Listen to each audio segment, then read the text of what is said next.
くして物思いにふける癖のせいで、 Alright. 時々皆さんにも寝てるのかとつっつかれてしまうんです。 Alright, so tonight we're finishing the event. Act or die. Where do we leave off? Right, that speech that Greta made. And there's a supposed serial killer on the loose, which might or might not be tied to troop members. But we'll see. My favorite lead, he once left, but we shall be reunited once more. Promises of reunion.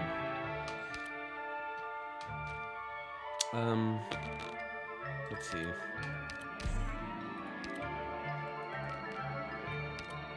I have not raised the kitty, unfortunately. I'm in the process of raising him. I don't have his mod, and I think he's still being M3. Le décor est planté. But I suppose I'll use Tragodia.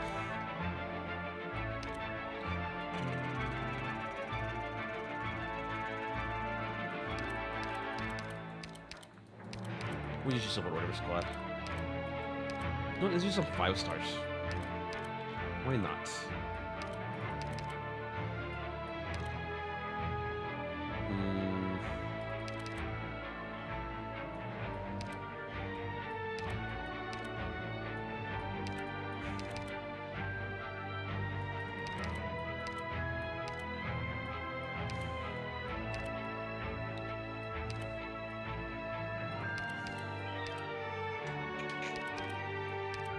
Hold on.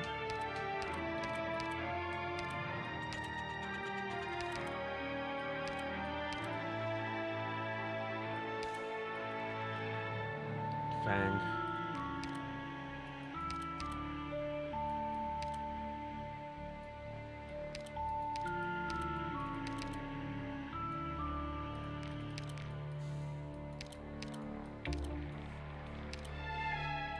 Sniper.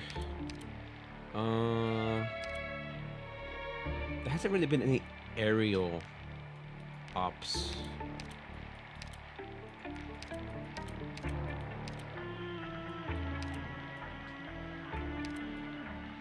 I guess we'll just do. It don't really matter. Let's do Texas. Why not? Of course. I mean that. It's my job to protect my family. Le décor est planté.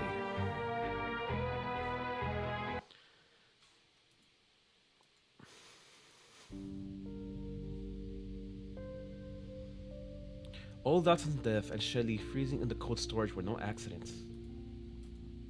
Now Michael and Marion are dead too, in such a horrible way. Who's behind all this? Why are they murders in the first place, and why are they so gruesome? I have a feeling that Michael saw this coming. He looked a lot more serious than usual when we met the night before the murder.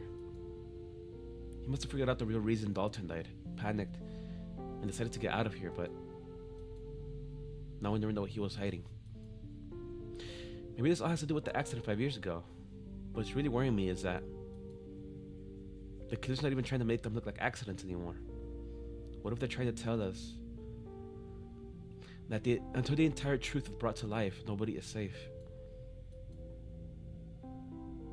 Oh my gosh, sorry Molly. Did my babbling scare you?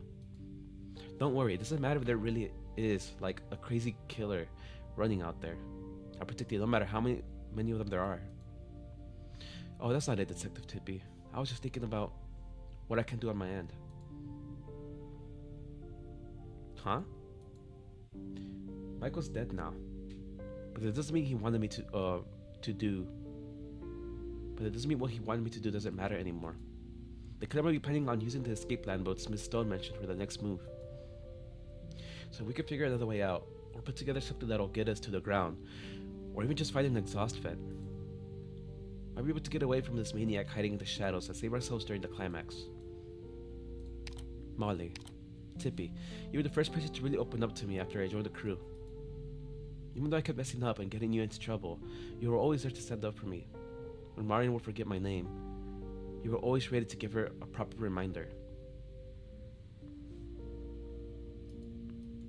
You're always looking after me, comforting me, protecting me. So this time I want to protect you too. The Liberty gives a gentle hug to her most precious friend in the whole crew. Once this is all over, we're totally gonna have a movie marathon at your place. 24 hours of non-stop screams, paired with our favorite drinks and fried fin balls. I want to see what the house you grew up in looks like, and meet that sister you're always bragging about. Sure. Melanie? I'm terribly sorry to interrupt your little sorority huddle. Oh wow, Miss Rutherford. What brings you to the prop room? Where's your assistant? Didn't you receive get us notice on your terminals? She's already sent out compensation to everyone and officially disbanded the crew. Whether you're scared of the killer, worried about the catastrophe, or want to stay and finish the shoot, we're offering to do as we please. So naturally, it only took a blink of an eye for that spineless assistant of mine to run off to God knows where. Do as we please. Don't tell me, Miss Stone. No. None of the crew even care about the real reason all these murders are happening. Frankly, my dear, I don't give a damn. But I don't see why you should either. Surely the reasonable thing to do is escape and leave that to the police. Or, as Greta said, you can leave the truth to whoever feels to playing detective. So why'd you come looking for us, ma'am? I'm on here for you, Tippy, the background painter. Me? I admire Greta's gumption and wanting to film a catastrophe, and this is a fine opportunity for me as well. But films cannot rely solely on natural phenomena. I know you're more passionate about cinema than most, and you must have heard how important this project is to me. So I implore you from the bottom of my heart to put your talent in the ambience building and call your machine to work. Paint the perfect backdrop for my grand finale. Wow. I mean, I'll totally love to, but... Ooh, a raincoat. Go help her out, Tippy. Hey, Molly, what's with the raincoat? Are you really going exploring? Mm-hmm. Don't worry. I'm part of the prop team for ages now. And on my way around the plate. I'll be fine. Remember what we were just talking about? There's something I need to do. Alright then. Once I'm done helping out with the backdrops, I'll come find you. Promise.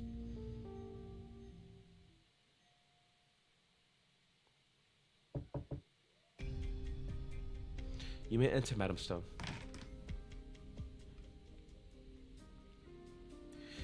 You knew it was me before I even opened the door. Yes, I've been waiting for you. Your little investigation the other day forced me to review my plan on filming a real catastrophe to the whole crew. That time it couldn't have been worse. Abner and the rest of the crew were already unhappy with me, so I had to make some last-minute decisions. Big decisions. If I wanted to, I could sue you for damages incurred by your act of industrial sabotage, Lucian. But I'm not going to punish my cast just to vent or assert my authority, especially when such actions will only complicate the situation.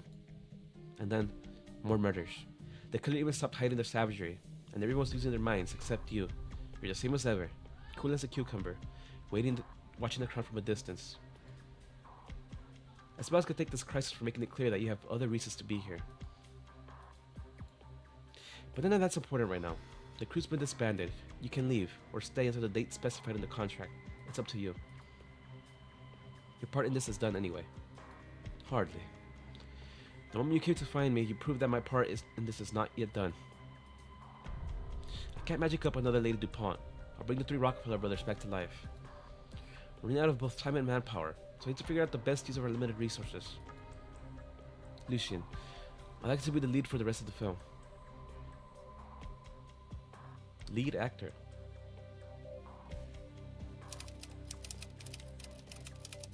In the middle of the night, the clack of typing echoes through the office. A despondent Peril curls up in front of his typewriter. He glances at his latest manuscript and stubs a cigarette out on it. Ending. Lady DuPont needs to die in the ending. After she elopes with the second Rockefeller, they vanish from high society and live a poetic life out in the countryside. But Rockefeller's life of affluence have left too much of a mark on him. He eventually shaves Lady DuPont for her empty family name and leaves her. In despair, she slits her own throat. Too realistic. They really have to be punished after leaving their extravagant lives behind. This takes place back when Columbia held wealth at its highest virtue. I'm just trying to recreate it and let the audience judge for themselves. The little cigarette burn grows, spreads, and swallows the whole paper up. Steven takes a deep breath and blows away the ashes. In the end, Lady DuPont chooses none of the Rockefellers. She only wanted to escape her false destiny through marriage, but underestimated just how toxic love can be. The brothers, unbeknownst to each other, each plot their own revenge, and Lady DuPont is killed by 3 different schemes at the same time. No, too low, bro. Getting stuck in the quagmire of love even after not choosing anyone makes it sound like it's fate at work, but it's really just slapping in a trope to patch up the gaps. The final shot of her body being pulverized to nothing will definitely be shocking, but the setup's just too crude. The DuPont family's false claims of being descended from Victorian nobility are finally exposed to the public. No matter how deep the Rockefeller brothers' love for her is, they cannot shield her from punishment. The only time in her life that Lady DuPont is treated as true nobility is when the real DuPont family demands their death penalty for her. It's too neat. All tied up with a bow to show off how deep and meaningful it is, but it lacks any of the madness and romance a film called The Death of Lady DuPont should have. Out of chest, grab paper. Let me for some more from the filing cabinet. Whoa! Tito slips on the water paper he threw to the ground earlier, falling flat on his back. Only now does he notice that the entire office is filled with discarded drafts. There is nowhere left for him to stand.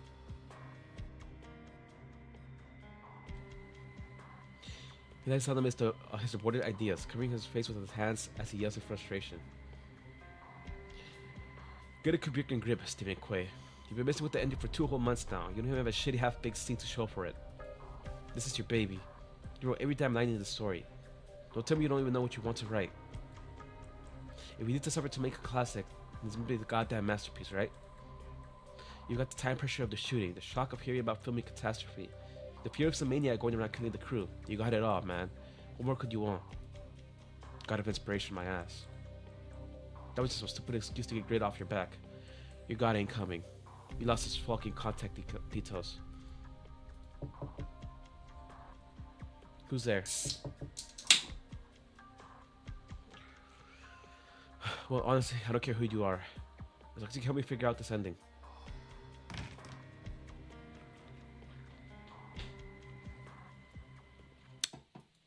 Hmm.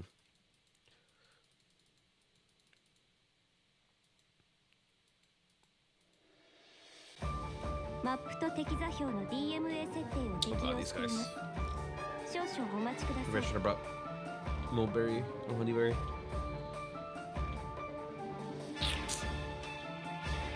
Let's see.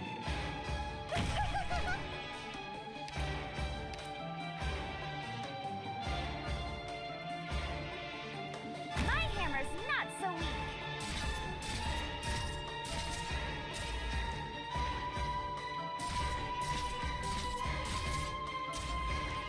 I'm not the one who will regret letting things get to this point.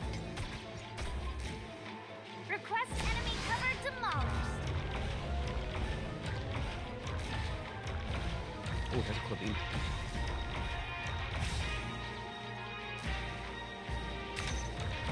Ready. Mettimi alla prova.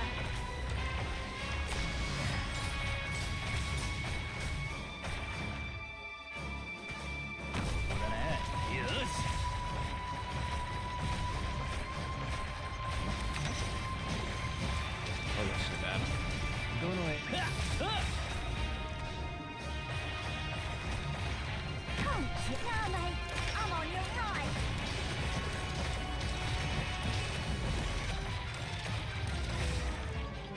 Look at the kitties work. Oh, it's so tiny. You just place like this? Oh. Oh, that's so cool. Don't watch close your eyes. I don't want to scare you. Oh, shit.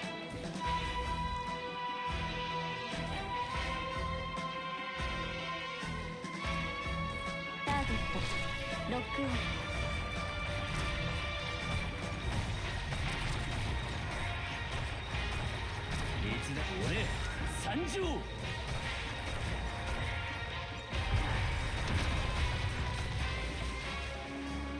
It's kind of a crazy skill.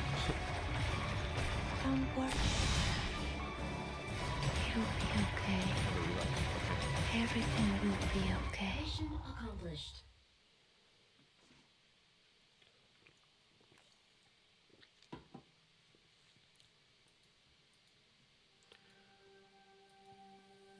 I've come up with a few initial concepts for Lady DuPont's finale. You're an expert background painter and quite versatile too. I need to help me put together the best possible scene. Here, these are a few materials I cobbled together. Have a look. Wow, how'd you get all these art references and reference shots? Tint, ambience, design, philosophy. You even able to all the details of the buildings and how the lighting would reflect off different materials. How long have you been doing this research for this, man? A few years at this point. Time is about the only thing I have these days. It takes a lot more than reading the words of a script to make an excellent film. Director Quay's not even done fixing up the script yet. You've already come up with so many ideas for the ending. And that's certainly taking sweet time with it, yes. I believe that both as the leading lady of the death of Lady DuPont and its investor, I have an obligation to take responsibility for this film.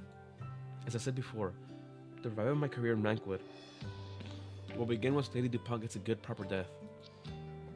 Lupicorn Holiday, the portraits of Erin Dawes, the bridges of Connie March. These mood references are all taken from the film starring Marion Blake, aren't they? Do you like her work? She retired long before you were born. I mean, like, my dad really loves her films. Besides, the classics are classics for a reason, right? Both her acting chops and taste in projects were impeccable. It's kind of surprising to hear you say that. I could have sworn you hated her. Everyone's been comparing you guys for years. Indeed, all those years.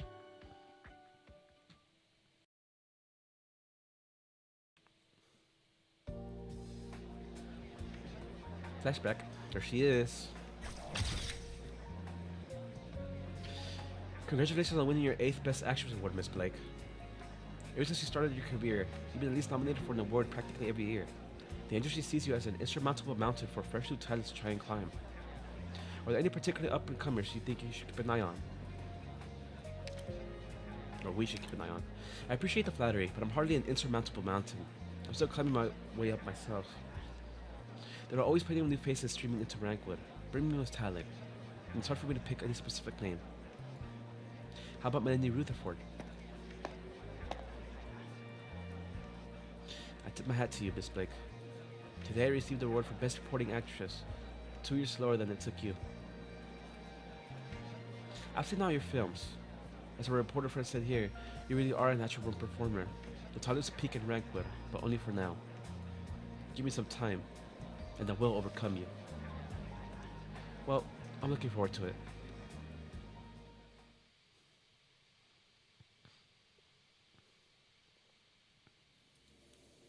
Wow, Melanie and Marion are really duking it out this scene.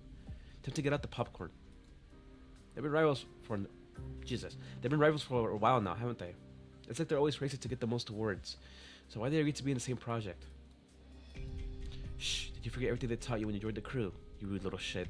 Go apologize to Miss Rutherford right now. I'm really sorry. This will be too harsh for the fresh meat, Melanie. Our films are built upon rules. You've been in the industry longer than I have, Miss Blake. You must have experienced why they're so important firsthand. Courtesy towards the leading lady is something we've had to fight for, role by role, film by film. It's what allowed me, a young girl from the middle of nowhere, to stand in front of you today. And without rules, there would be no standards. How else will we know which of us is the greatest film actress of all time? Which reminds me, I still haven't congratulated you for the Best Actress Award you got in the Funny Inspire Film Festival a few days ago. That was just a small award ceremony. Meanwhile, your latest film swept every single major award in Rankwood. Again. I still haven't truly overcome you, Miss Blake.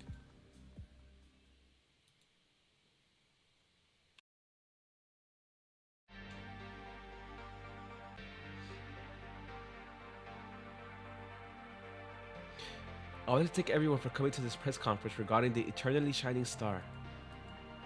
We appreciate your care and concern during this difficult time. The rumors were true. Our film crew really did run into catastrophe during our shoot. I was injured, and I'm still recovering now. Thankfully, we didn't return empty-handed.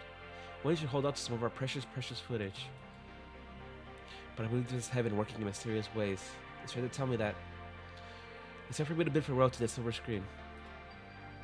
As both the lead actress of the eternally shining star and its investor, I am hereby announcing that neither. I really like the soundtrack. Announcing that neither the film nor my performance will be submitted for nomination for any awards.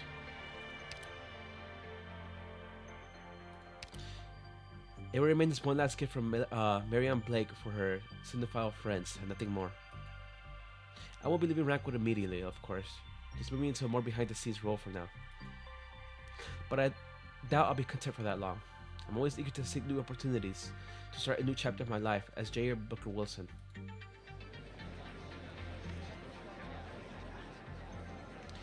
Oh, you're here too, Miss Rutherford.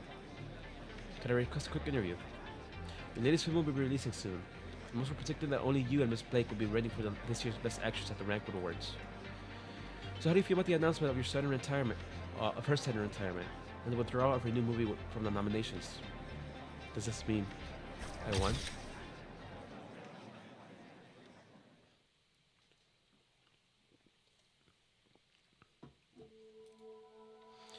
After Jara, Miss Blake retired from acting, you got all those roles as brand spokeswoman and lead actress, and even got invited to be on the judging panels for the big film festivals.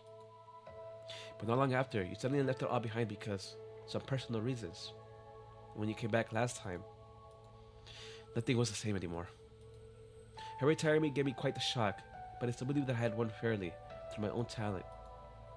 I believe that I, too, could become an insurmountable mountain and the legend of the silver screen, one that outshone even her. But in the end, Rankwood's Best Actress Melanie Rutherford let it all go to her head, swayed away the endless praise of the critics, the flattery of the sponsors, and the applause of the audience. Wealth and fame, alcohol and scandal. I lived in a decent life those few years. Yeah, tell me about it. Those tabloids have, like, zero respect for your privacy. But once I met you in person, I could tell. Maybe you made a few mistakes here and there, but your love for acting is the real deal. No need to console me, little Debris. No one's more acutely aware of my failings than I am. Marianne could switch from a hardened soldier to a poor servant girl and back again at the drop of a hat. A single dress rehearsal was all that she needed to figure out the ideal lighting and positions. But if I were to ever take a single day off, spend 1 hour less on studying the script, or arrive at the rehearsal 15 minutes late, my performance will fall into the gutter. A mere 2 years of living in indulgence was all it took for me to lose those skills I once picked up with ease. I disappointed both the director and the fans. I had never realized just how many unending waves of new talent were looking up to me. I never realized what the position in entertainment Marianne had fought so hard to defend actually meant. I thought I could afford to be like her, to enjoy the double delights of cinema and life. I thought there'd be no harm in having a little fun after all those chasing and competing. It was only then that I finally realized Marianne Blake was a truly infuriating genius in every sense of the term.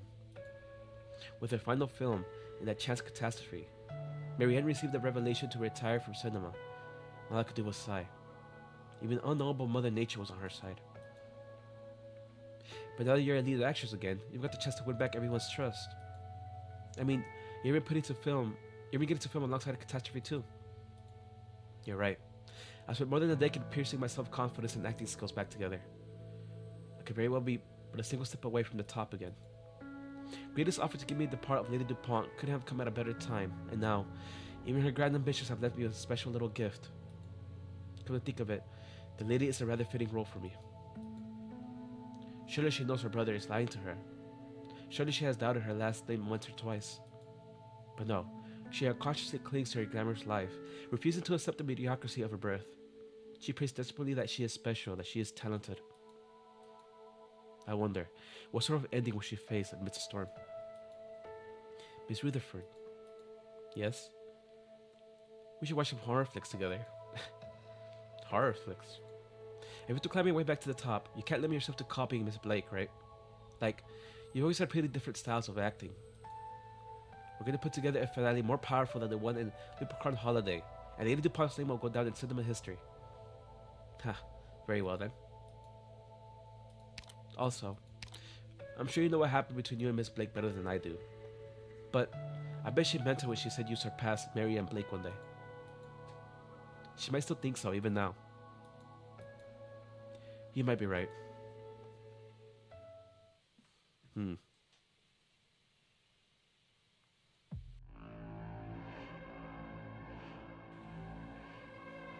You're... Are you real? Or just a figment of my imagination? Am I really being visited by the god of inspiration? Don't tell me I've got crazy from working on the script. Oh. Is that really him, I wonder? Madness can transform ink on the page into sweet fruit and allow a stiff bite to wander freely across the wilderness of time and space. You cower in the corner of a dark room, forced to chase a deadline even after witnessing a string of brutal murders. Yet, for all your soul searching and brain racking, you have come up with only 3 endings for Lady DuPont. Hardly the work of a madman, though. I promised Greta have an ending that impressed everyone by tonight. The only people left are those insane enough to risk their lives for cinema, and they're waiting for me. But they bet on the wrong man. The realm of art only accepts natural-born geniuses, not some dried-up piece of crap saving away at a typewriter. The death of Lady DuPont. You already have the most captivating ending for this story just from its title. While the shocking brilliance of her death will certainly fade after the film is copied reel after reel. But Rankwood, after all, is a factory hawking such fantasies all across Terra, is it not? You are a nation of liars, fooling even yourselves. Even the Colombian Dream was born from a promotional film for the Pioneer Project, after all. Just to be clear, I care for neither political metaphors nor realities. Only that you have deeply misunderstood the essence of performance. Drama can change lives, but I would never use such a mechanical way.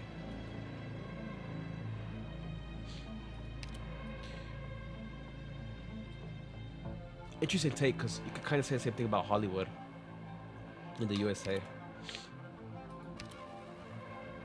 But by setting death by Lady DuPont's ending, you show you still possess an intuition for drama. Intuition. No. No, a lot of stuff like the American Dream and all that was really glorified by Hollywood back in those golden era days of Hollywood filming. When I was a student, I hated dragging death into the stories I wrote. I thought of it as a cheap trick, only good for plunging up holes in the plot or squeezing the right emotions out of the audience. Actually, talented writers could give a film a proper climax without it. Then what changed you? A shocking memory, or perhaps a phantom pain you could not recall? Oh god, I can see the memes coming from that. I had the same problem 5 years ago when I was working with Greta on another project. She didn't mince words. She told me the back half of the script was too dull, and the audiences would be falling asleep. If I didn't change it, it'll bomb at the box office. So I shut myself in the office just like I do now, pushing my mind to the brink of collapse but getting nothing out of it. And then, Laura fell and died.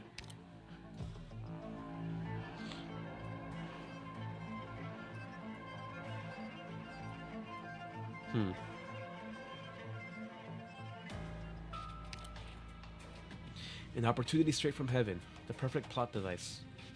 Just as Greta expected, the rest of the film was panned by critics, but that scene alone became an overnight sensation to the point that you started to see death as more than a cheap trick, rather, as the most sincere form of expression, brimming with artistry. Yeah. Seeing if you had that sudden realization, all that has to happen on this plate should provide you with nourishment. A death while shooting, a deadly hallucination, bodies hanging from beams. With all this to inspire you, why not write them into your story?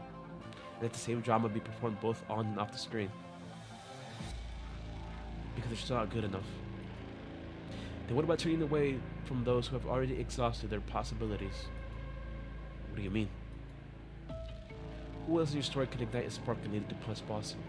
Who is distant enough from all the grudges and resentments and still able to bring about the most drama, as well as the best of performances? The messenger. It's the messenger who brought the bad news. He's the very trigger for Lady DuPont's new fate. Vengeance or repentance. Lady DuPont has a new choice to make. At the same time, the messenger must contend with the consequences of intervening in another's destiny. This is it. This is the ending I wanted. Lucien, yes. I have Lucien be the star of the final scene. Ooh, the gears are turning. Well, that's the guy he's looking for. You want me to become the lead actor? That's right. I can't say I understand you, but I have a feeling that even if I hadn't approached you, you would have come to me anyway. You have the most potential of any actor I've ever seen. The message doesn't have much screen time, but your performance added a complex and delicate core to a role that was originally a nothing burger.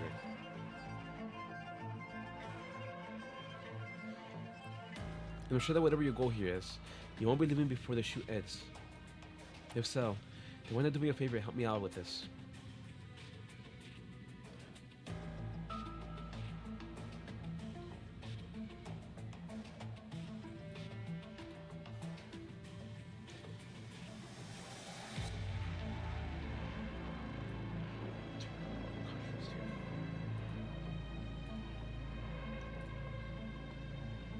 I'll give you time to think it over, of course.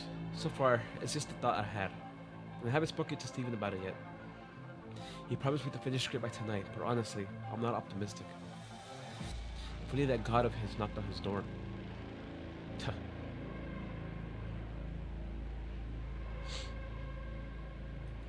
see. Changing the focus of the messenger was the only way to steer the plot towards brilliance. I can already imagine the shock on everyone's faces when they read the new ending. Well, once I'm done with it. But I see you've added a lot of direction notes for his lines. Most of them are quite detailed. While you were giving me advice on my writing just now, you mentioned the quirks of Lucien's performances and where he likes to put pauses in dialogue. You even told me which angle suits him best for close-ups to capture his most subtle expressions, and what kind of lighting best highlights his unique character. It's like you've known him for a long, long time. Maybe even taught him. So how did you know all these things about Lucien?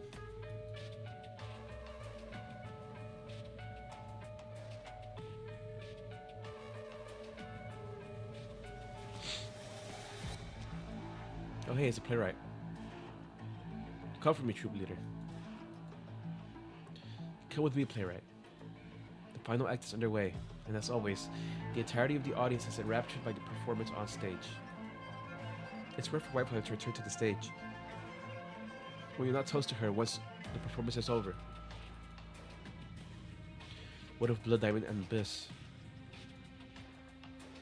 They are merely supporting roles this time. All their scenes have already concluded. The rotting stage mechanism has spread the blood of the magician's assistant and the chosen lucky audience member all over the stage. The corpses have been stuffed into prop boxes, set up float on the river to disappear forevermore. The magician herself completes her final show as she shreds on the stage and sleek with blood. Blood Diamond and Abyss should have chiseled their way out of the boxes by now, and be on their way back to the stage for the curtain call alongside Whiteflower, the magician. Should they now? And here I was, thinking those two children have turned performance into reality, disappearing forevermore. As I recall, this was a new scene you added half a year ago while revising the script, during a night you claimed to have had a revelation. Leader, come with me, playwright. The show is far from over.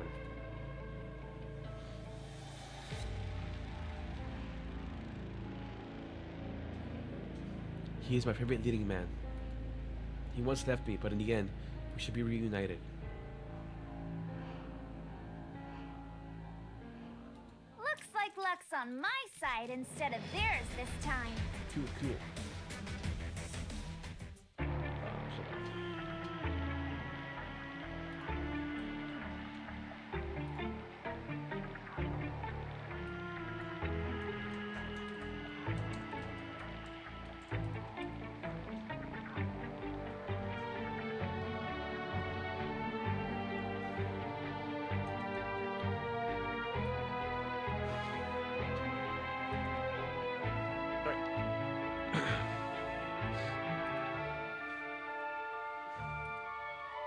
Indeed.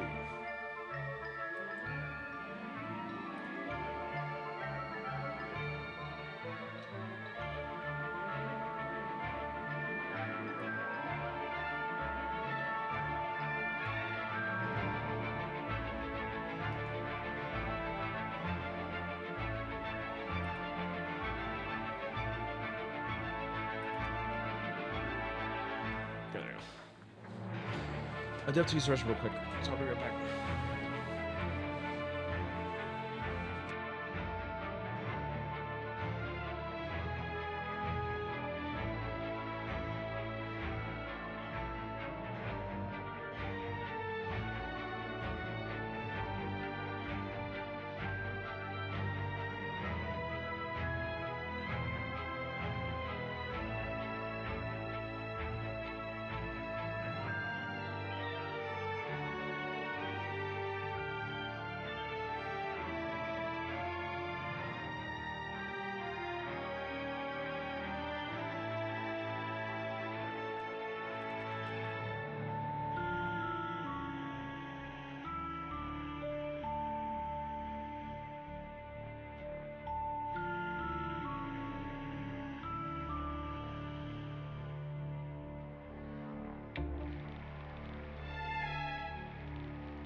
Alright, let's continue. Sorry for the break. Rewind the monologue. She dances regardless of her ultimate fate. Her soul has experienced 100,000 lives.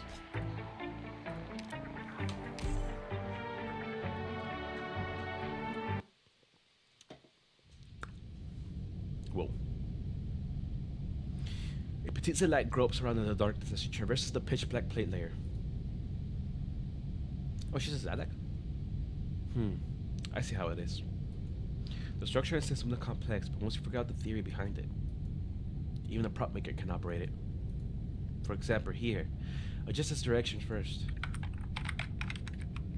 Then set a time, pull down the lever, and open the gate, and done. Good, just like I thought. This way, I have nothing to worry about even if something unexpected happens.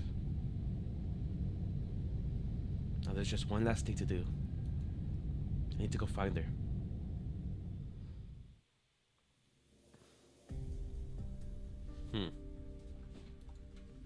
I'm sure you have reservations, Lucian. The plate's in a crisis and everybody's in danger. I wouldn't trust a cold-hearted producer who is demanding the shoot to go on either. We do not need to trust each other. You're not wrong.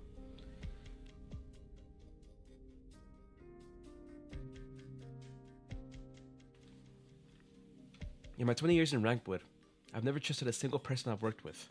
I trust only my own judgment. I invited Melanie right when she most needed an opportunity. I saw right away that auction that you were an acting genius, and I was sure Abner would join the crew even though he hates my guts. I used to believe that Lara's death 5 years ago was the only way to save that movie. We had nothing to do with the accident, but he still made use of her death. She was a talented rookie, eager, hardworking, and full of passion for cinema.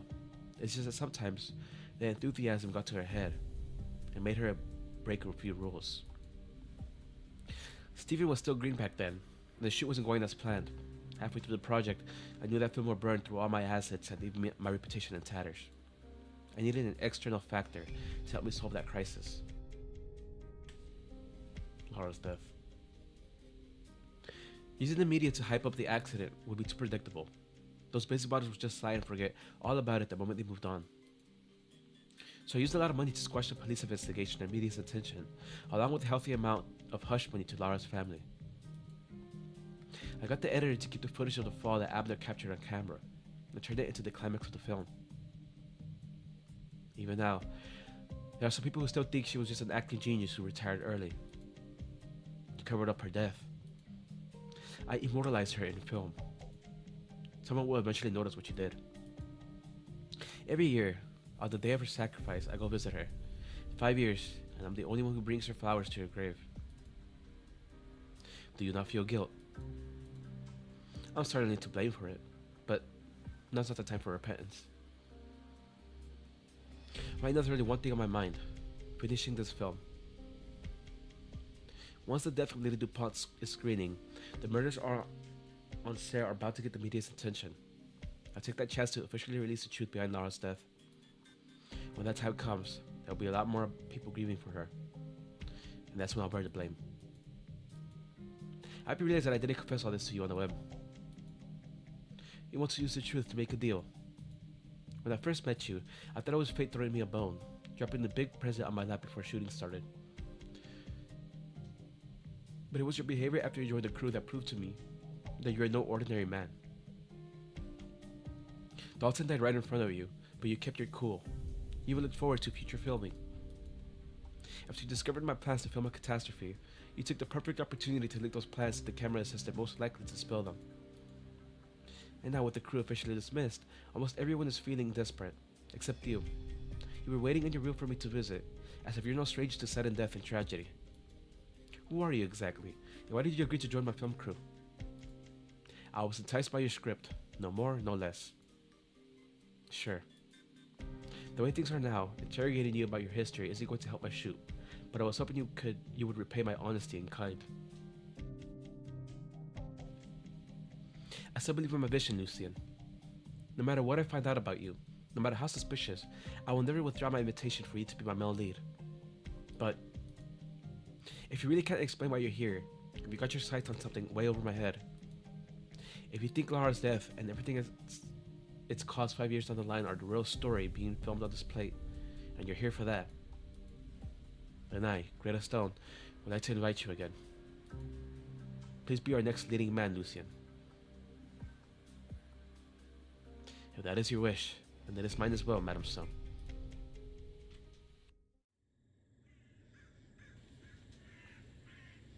Greta, sent out compensation to everyone and officially disbanded the crew.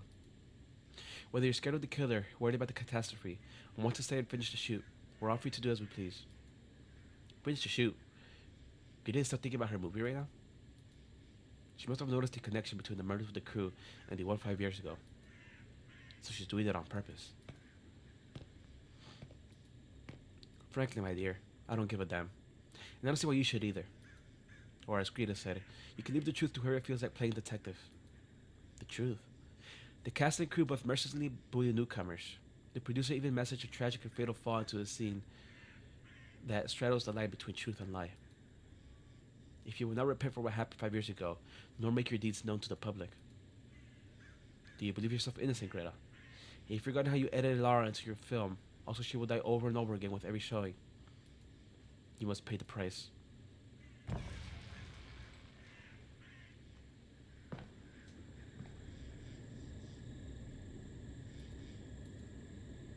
A bulge of the bed is faintly outlined by the dim nightlight. The person beneath the blanket is fast asleep, ignorant of the judgment about to fall upon her. Fast asleep. The desecrator of the dead, forgetter of sins, ignorer of warnings. How could Greta sleep so soundly? Someone quietly creeps closer to the bed, pulling a razor-sharp dagger out of the sleeve. Slender fingers grip its hilt tightly, lifting the terrifying weapon high into the air. I don't even want to hear your confession. I don't even want to hear your screams. Just go away already. You must pay. This feeling, it's not right. The blanket is lifted up. There's nobody under it, aside from a black shadow. A shadow? How could a shadow exist on its own? The intruder steps back a bit, as the shadow slowly condenses into a familiar shape. Miss Christine, you're trapped. So we finally meet. I welcome you, my elusive guest. Is it really you?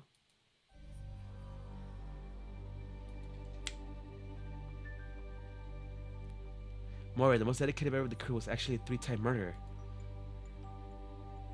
It should have been 4. I had a feeling. When she said she was going to the plate and all that, and she was on the ground, I didn't say anything, but I had an inkling about maybe she's a murderer, and maybe her sister was the Lara girl from 5 years ago. But I guess we'll see. When did you find out, Lucian? Especially during that combo with Tippy. You know how they were saying that she has her back and all of that. Something about it was like, you know, it's possible that she's the murderer. The first to notice your abnormal behavior was Miss Christine, not me. In the very first scene after I joined the cast, she intruded upon the shoot. She rarely approaches anyone other than me, but she approached you. Since then, she has made contact with you many times. Tippy believes she decided to accompany you as you watched movies in the prop room because she likes the both of you. That is only half correct. Miss Christine was only ever interested in you. Look, even now, even as you hold that dreadful dagger, she still stands by your side.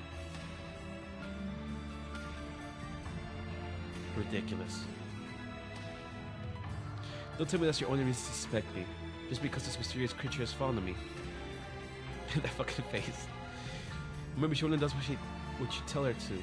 She is your pet after all. Moira listens to Miss Christine's deep blue eyes. The very next moment, she no longer has conscious control over herself. Joy, sorrow, anger, all sorts of emotions roll through her heart before finally setting into a blank void, one that terrifies anyone looking upon it. You continue to misunderstand her. As I have explained before, none may interfere with her intentions and actions. I do not merely mean that she is free-spirited by nature, but rather, nobody has the ability to interfere with her. It is she who possesses the ability to influence others. The mysterious black creature nonchalantly licks her paws. Maria finds it difficult to reconcile the Miss Christie she sees now with the enormous pressure she felt earlier. Miss Christine is extremely sensitive to emotions. No carefully buried pain or flicker of malice escapes her notice. Over countless years, she has wandered across all of Terra, tasting the entire spectrum of feeling. Rather than any particular flavor, she prefers a blend. And her judgment is derived from instinct rather than logic. It does not err. Solving the murder without even discovering a motive. Should I congratulate you? Vengeance. For who? For the ghost entangled in the minds of the majority of the crew. Man on Stone, the one who stands before you now is a relative of that rookie actress Laura, who fell to her death 5 years ago. Yep.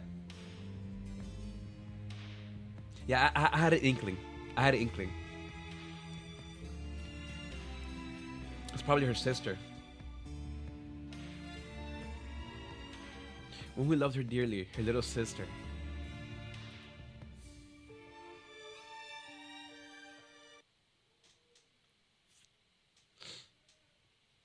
Like I said, I didn't say anything, but I had an inkling. My drones are ready, Doctor. Should I scout ahead?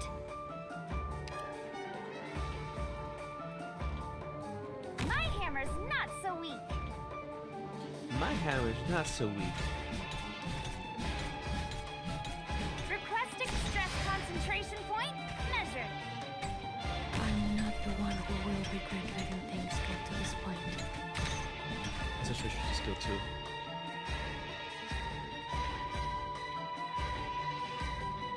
Oh, actually, how am I gonna...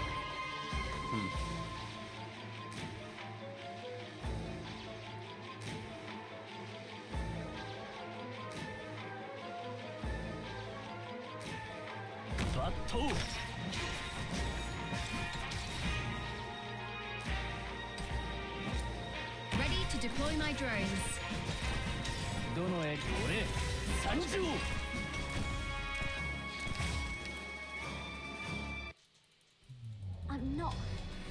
I'm not falling here. The story of Vina and every one of us is not over. Oh, I have M6'd her? Damn. I would be delighted to join your team, Doctor. Hold on, let me put another But guard. I'm hoping you will stay away when I'm fighting. Maybe you wouldn't mind it. Up to me. Another medic. 入隊する。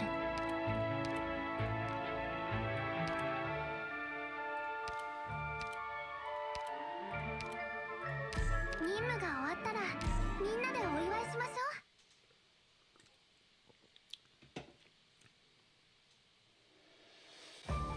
う。時間です。そろそろ出発しますね。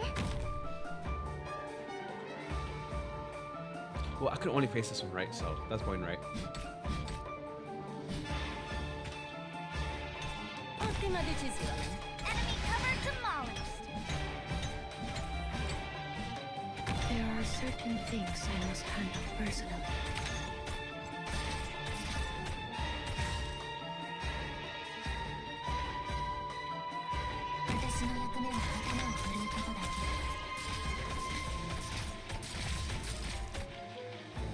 Don't worry, no need to scream.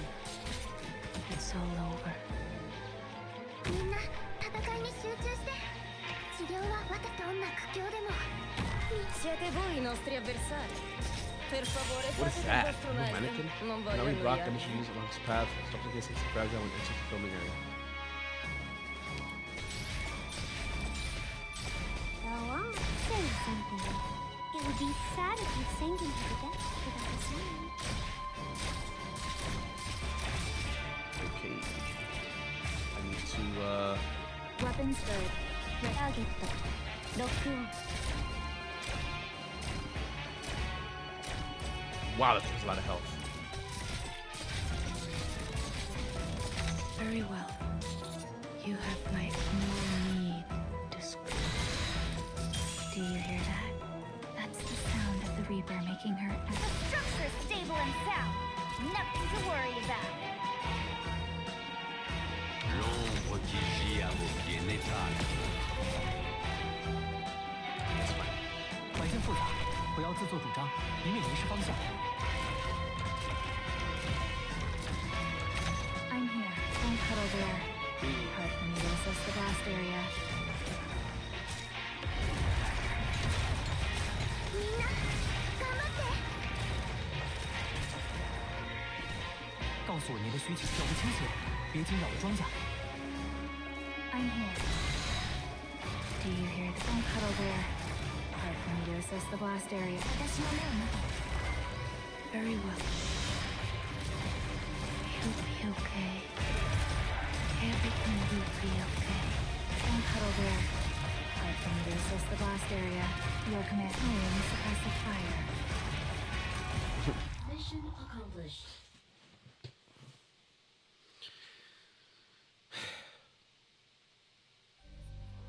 Oh, poor Tippy.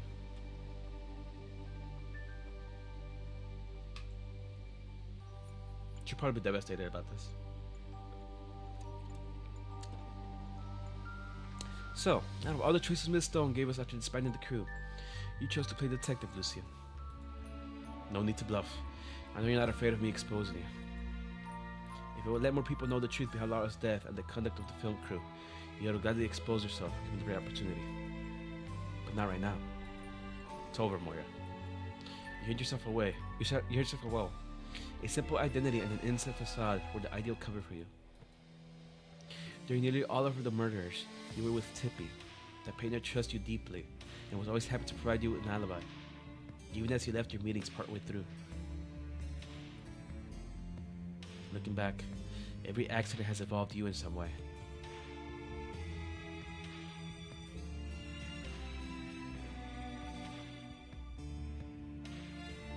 Even the knife. Dawson's death was caused by a prop knife being switched, which led to the former prop master being dismissed. You, naturally, took over his work, which afforded you even greater opportunities for crime. As for the second accident, when Shelley walked into cold storage. No, she had attempted to kill her before that, but failed. You remember how Shelley had a hallucination and she grabbed out of the chute, Madam Stone. While she was rooted in place, unable to move, a heavy container fell from above. Oh, yeah, you saved her. Roy single-handedly held onto the rope, preventing the two of you from being harmed. But it was not out of kindness of her heart. At the time, everyone was focused on Shelley's antics. Very few people noticed the dangling container, let alone rushed to the other end of the rope. Right. Only the one who tampered with the rope in the first place could have reacted that quickly. The failed attempt revealed to all that Shelley suffered from hallucinations, which you took advantage of. I knew her deepest nightmares. She mistook me for my sister Laura and babbled all her sinful secrets to me. But even to the very end, she never repented. Instead, she began to blame Laura for crossing the line. She had to die. Also, that was the combo she had before she entered the storage. As for Marion and Michael only ever treated me as an innocent little errand girl. He never figured out I was after his life, even entrusted me with the important matter of staking out of the plate. And Marion, she never felt the slightest guilt for what happened 5 years ago. She had to die. Escape. Nobody can escape. The initial so much suffering and malice my sister had to endure. Yet all she ever talked about was how much experience she was getting and how happy she was to be part of the cast. Whenever I was worried I wouldn't make it as a prop maker, whenever I suddenly shed tears as the crew ostracized me, she would use herself as an example to comfort me, to encourage me. But it was only after she died that I learned what that experience you gave her really was. How dare you look at me like that, Greta? Are you doubting what I just said? Surely you haven't forgotten how you bribed the police and the media and suppressed the news of Laura's death. You even turned her accident into a mockery of the truth of the movie. How could she possibly rest in peace after that? No, Moira. Marisol has not forgotten her deeds. Rather, she is doubting your identity. My identity? A prop maker, an unremarkable Zalek, an avenger of crimes unanswered. Laura had no younger sister. Oh. She was never a part of your life. What? What are you saying? What kind of interrogation is this? 5 years ago, after the accident, I gave Laura's family's compensation. I even hired people to scour her entire family history and their circumstances. Also, I could guarantee that none of them will leak the truth, not even her most distant relatives. After Lucian told me about the truth he had deduced, I was still in disbelief, so I pulled out the list of Laura's family members to check that again. I wish to inform you, there was no Moira on that list. You're lying. Oh, okay. Well, I didn't see that coming. I did think she was her sister, but apparently not. I can explain everything that has happened to you, but you will need time to accept it. To put down the dagger, Moira. It should not be yours. Maybe it's the Pink Panther guy. Put it down, like influencing her. It's far too late for that.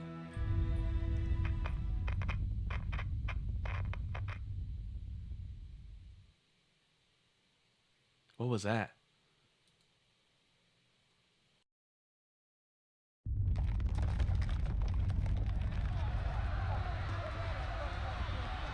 Whoa, they're shiny. What's with the sudden earthquake? Somebody save me. The plate hit something.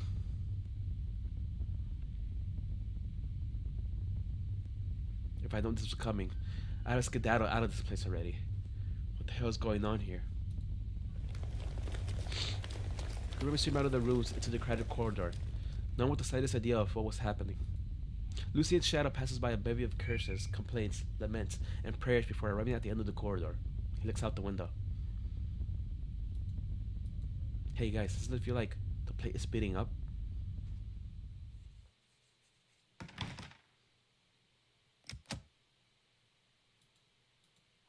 Moira locks the door. She does not know if the man named Lucian will catch up to her, or how long it will take. The room shakes violently, letting her know that the sabotage she performed had taken effect. The cockpit is destroyed, the engine's output is locked in its highest setting, and its route is set. Its duty plate speeds up as it approaches the nearby catastrophe, and shows no sign of stopping. In a few hours, they will find themselves in the misfortune of facing a storm. No, a trial. The vast majority of this cast and crew had to answer for the accident 5 years ago, for the death of her sister.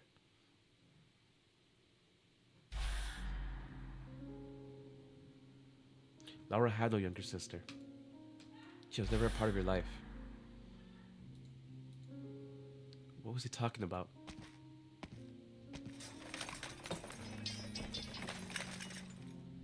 Moira mumbles to herself incessantly. She sifts through the piles of junk in the prop room and finds an old VCR. She sets it up and pulls out a videotape from one of the inner pockets. A videotape she has watched countless times. She presses down on the play button.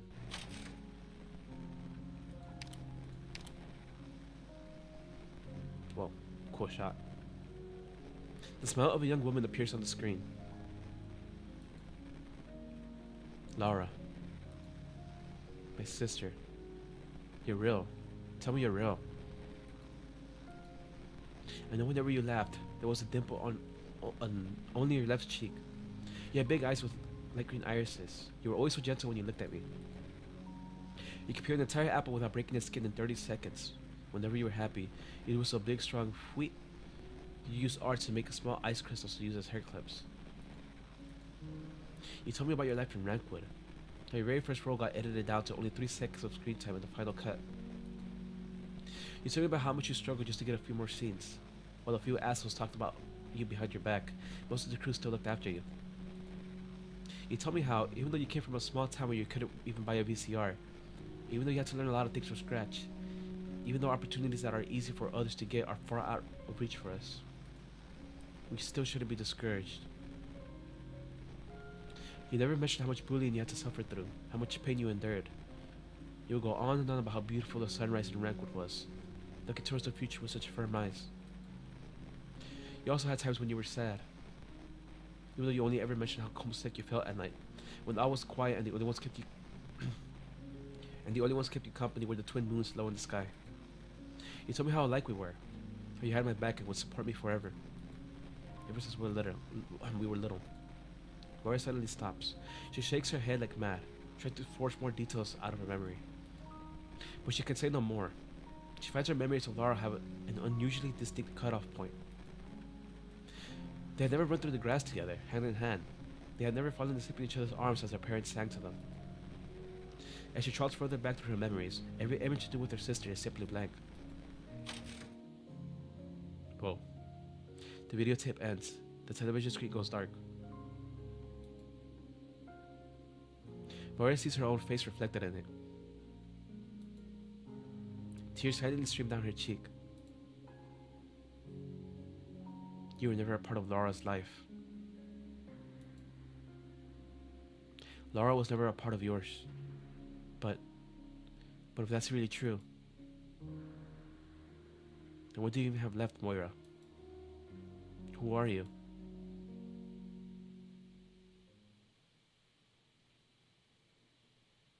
Interesting.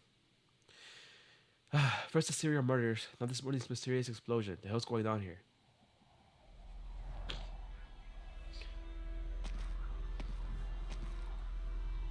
Why is the wind so strong? Alright, according to the schedule, today is the day we're filming the catastrophe. Haunted sits in the street with the exterior set. Thanks to the nearby storm, the once colorful background walls are covered in a layer of dust. She never expected to experience so many twists and turns after joining the film crew. She only ever thought about making movies. As for actually being in one, she can't stand the idea of it. That's the catastrophe Miss Stone wanted to film. Earlier, the catastrophe everyone was making such a fuss about had simply been a faint grey dot out in the wastes. Now, it has condensed into a storm that blots out the sky. A storm that refuses to allow onlookers to tear their glances away from it. Wait, what? A storm that refuses to allow onlookers to tear, yeah. Small scale spirals of the wind formed from iridium dust circle around the plate, visible to the naked eye. I gotta say, it really is a spectacular sight. If you saw a scene like this in a movie theater, please, Tara, bless us. I've had such bad luck. Please let me finish filming safely. No, who cares about the shoot? A safe return to Central Rankwood is good enough for me, please. The plate responds to Haaden's prayer with an even more unusual sound. An even more unusual than earlier sound and shaking. Damn. Well, what the Hitchcock was that? So much for that, huh? Haaden has wondered many times before, if she were actually in the middle of a catastrophe, what would she hear? The howling of the wind? The roaring of explosions? The shrieking of the panicked crowd? Turns out it is none of those. It is the sound of walls and metal structures being squashed as flat as an empty can, one after the other. It is the sound that instills extreme terror in oh so fragile humans, who begin to worry their organs, bones, and blood vessels will suffer a similar fate.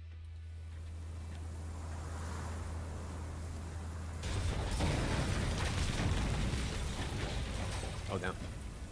The turbulent sky licks against the edge of the plate, tearing sets that once starred the classic movies to shreds with the wind, before flinging them out into the wasteland.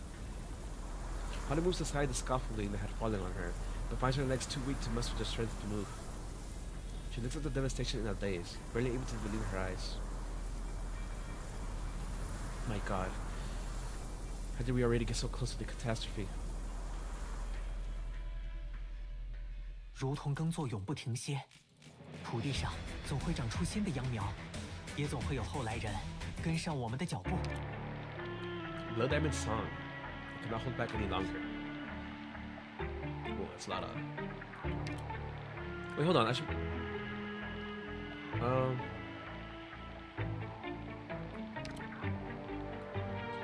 I should actually bring BP for the extra hits. I'm just going. いいですわね。攻撃支援に長けた私にぴったりの仕事ですわ。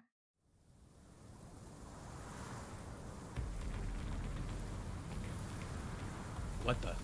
This is Greta's plan for the shoot? The Virginium storm is right in our faces. What are we, some sort of suicide squad?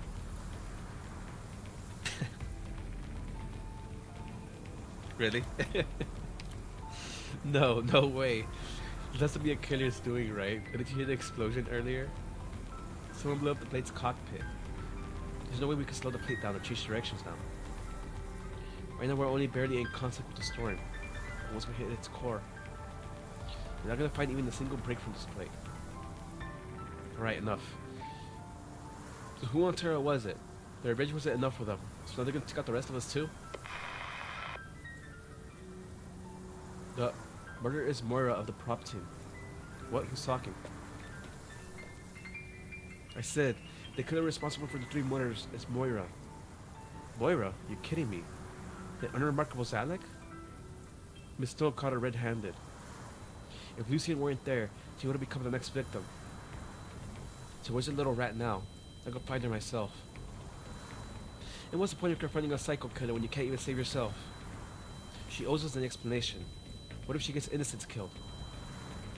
You think I haven't thought of that? I already switched to wireless comms to broadcast mode to ensure I survive this. I'm sure everyone outside the play has heard of the truth by now. The killer's trapped like a rat. I have to live. I have to. Once I get back to Central Rankwood, all the bombshells I've collected these past few days will be enough to find me a villa in Siesta. Shit.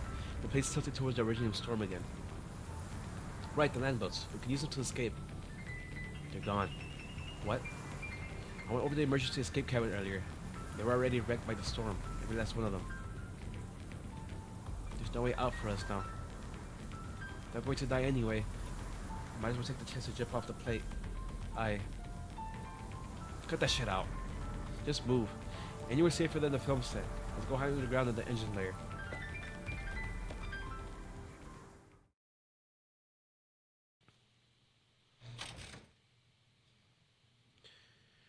The truth is, so many things to learn from the set design of a horror film. Thank you, Tippy. No problem. I have to get back and start making the visualizations for most of the visual effects first. Then we'll finalize the details after Director Quay is done with the script. Like I promised, I'm going to design you a finale that will leave Lady DuPont into cinema history. Right, I'm looking forward to it. Wait, I think we've been talking about this. Did Molly ever find a way to escape? Ah, what now? That's not good. Wait, it's a voice from the comms. Catastrophe. Control cabin. Destroyed. Why is the signal so bad? It sounded like Abner's assistant. What kind of trouble is he getting into now? The control cabin has been destroyed. The plate is rushing towards the catastrophe. Killer is Moira. Tippy grips a wireless walkie-talkie and turns the volume as high as she can, but it stays silent. She must have misheard, she thinks. But if so, why is Miss Rutherford looking at her with such a sudden expression? No, there's no way. Tippy, I can't imagine anyone would joke about that in these circumstances. But when would she have even had the opportunity? The night when Shelly, Michael, and Morion died, she was watching movies with me the whole time. There wasn't...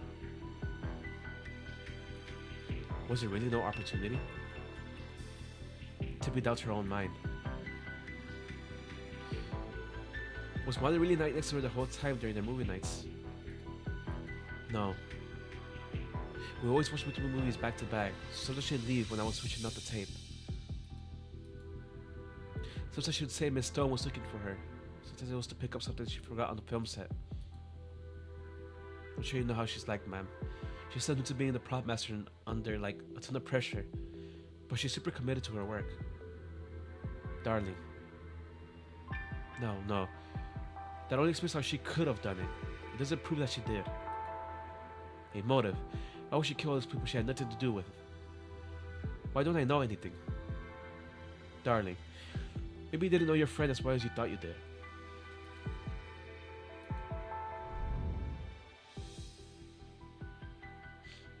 Let's just focus on the movie, so stop looking away from the screen. Sorry, there's just been so much going on with the film crew lately. I'm a little nervous. Don't worry, I'm here for you, girl. No matter who I am, one thing's for sure. I'm your best friend on this crew. Or maybe she never even thought of me as a friend. Maybe she was just using me. The Liberty girl's head sinks. She speaks no more. Melanie hugs the little Liberty in front of her. The girl who was consoling her just a few hours ago is now crying on her shoulder. Melanie pats her back. She asks no questions, nor does she say anything about the price of growing up. She only hugs her. Let's just leave this place for us, Tippy. The convoluted structure here will only put us in danger if the plate gets too close to the catastrophe core. We will be safer underground, though that too may be futile if the plate doesn't change direction. Underground. Over Wendy's shoulder, Tippy spots some of the material they salvaged from the horror film earlier. Underground. The word circles around her brain. Wait, I got it. What? You recovered your pep already? No. I figured out how to change the plate's trajectory. There was once a crew that stuck into another Rankwood plate to film secretly to save on rental costs, and they ended up with a super cool scary movie. I rewatched it recently. But that plate and the one we're standing on both came from the same batch made by Rankwood. So basically, the specs should be pretty much the same. If my hunch is right, there should be another control cabinet at the bottom of the engine layer. What are our odds of making it there? To be honest, no idea. But never tell me the odds, I gotta try. There's no point mulling over something I can't answer on my own. Only when we're out of this crisis will I be able to get the truth from her.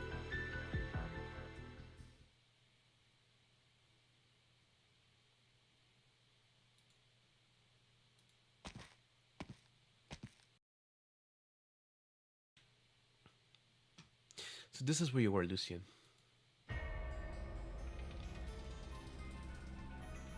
This was my sister's favorite song. On breaks between shooting, she'd often look into the sky and hum the tune. I thought you had already woken up. I did. Thanks to you, you showed me the truth I was blind to. And how cruel they truly were. Then what are you doing now? A rumbling comes from beneath her feet. The Rankwood plate rushes towards the catastrophe as the crew panics.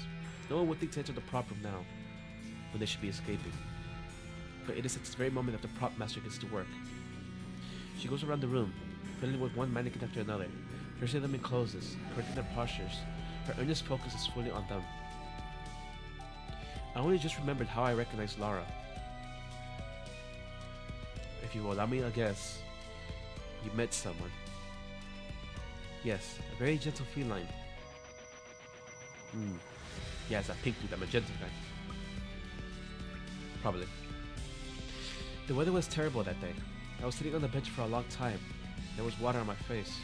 Probably rain, but maybe tears. The accident was caused by the negligence of the person in charge, but in the end, I was the one who had to pay compensation and was kicked off the crew.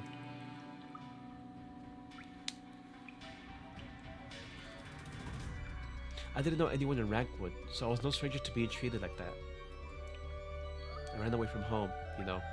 After my parents died, there was nowhere else to go, so the only thing left of me was death. And that person sat next to me. We didn't talk the entire time. He only gently waited for me to calm down. But when he left, I realized the cassette tape was sitting on my knee.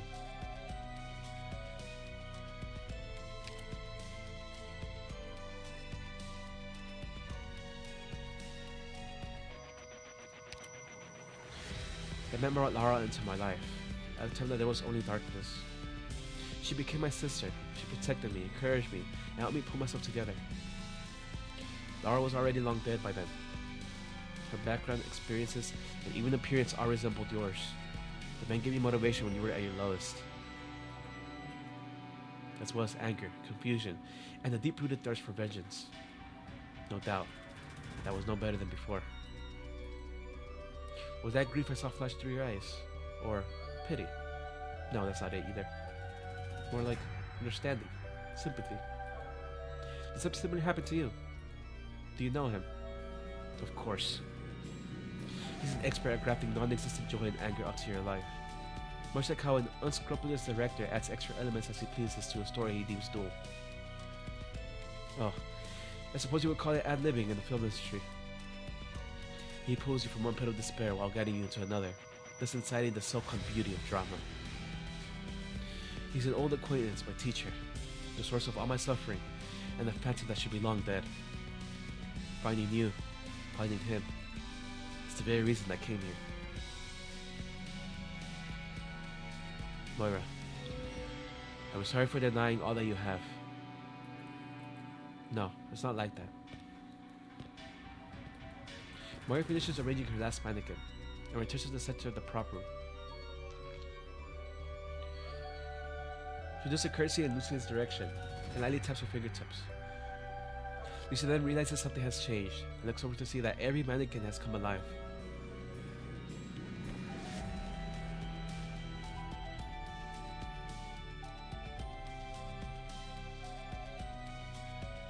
I don't think you've denied me. In my worst hour, Laura appeared by my side and has accompanied me for a long time now. She's my sister, as I am hers. I don't regret avenging her. I don't regret shouldering all these sins. I will also be the last person in this land to remember her. I cry, I laugh, I rage, I doubt, I hate, I grieve, I yearn. And thus I have them, these intense feelings I will never have had otherwise. I am alive. The mannequins begin to move. She reminds me of those castles with the masks on the nice too. You should recognize this who they're remodeled after. The deceased Dalton, Shelley, Michael, Marion, and also Moira herself. Moira stretches out her hand and holds her mannequin's hands one by one as they move past her.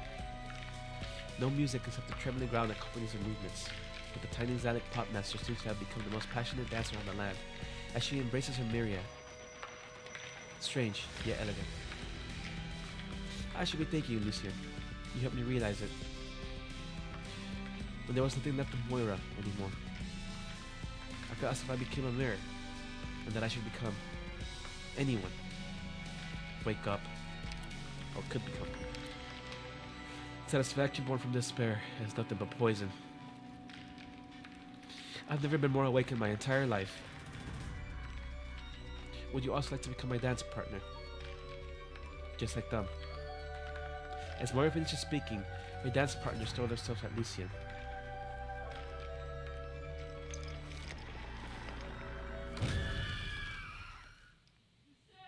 Jump scare. Blood Diamond's song. Malheureusement, le parfum du conflit m'est familier. My hammer's not so weak. Ammo? Fires film, which can be destroyed with 6 attacks and slows down when inside the filming area.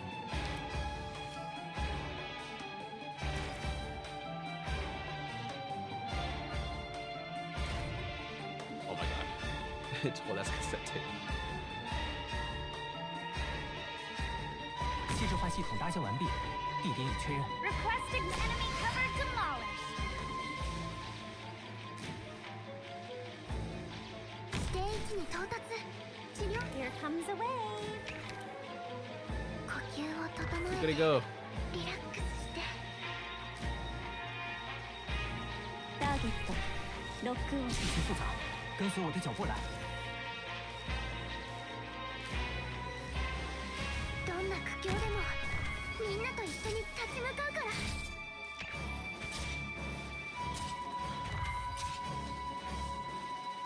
There are certain things I must handle personally.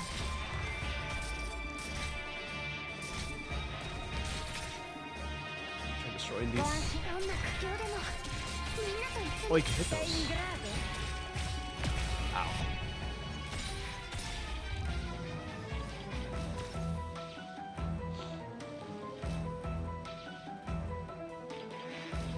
Okay, I need a place like L'ombre qui gît à vos pieds n'est pas la vôtre. 地形复杂，跟随我的脚步来。戦場を図らないみんな頑張って what? My work. It's okay. Everything will be okay. 分かった私の目を見てみんな頑張って Requesting stress concentration point measured 毒薬の準備が整いましたよポイズン Come just the old road 分かったそういうのですね E dai, solo un altro po' c'eri quasi みんな頑張って Don't worry. Oh, the damn camera. Okay. You'll be okay. Everything will be okay. I had him there for the camera.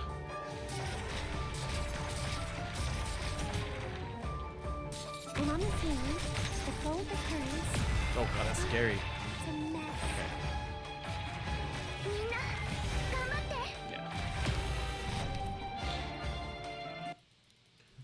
この戦い、毒物が自分の毒で死ぬように滑稽ですわ。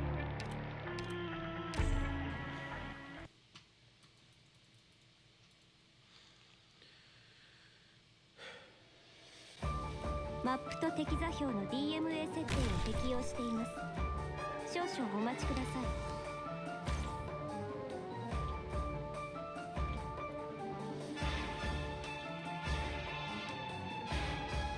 I'm gonna try. 毒薬の準備が我が蜜液が。这个区域无论 Devant la scène, pas un piège.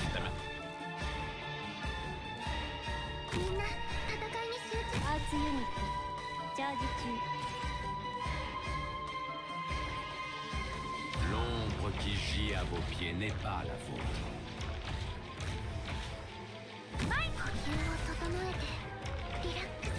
By the full order. 行ってドクター。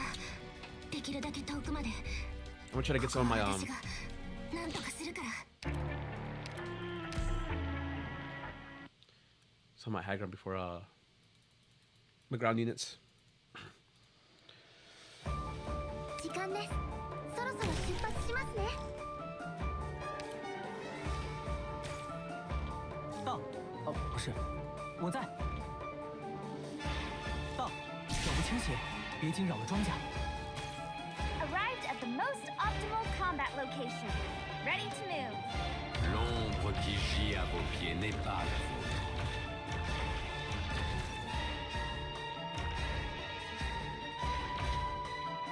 Where is? ステージに到達。治療。My hammer's not so weak. みんな頑張って。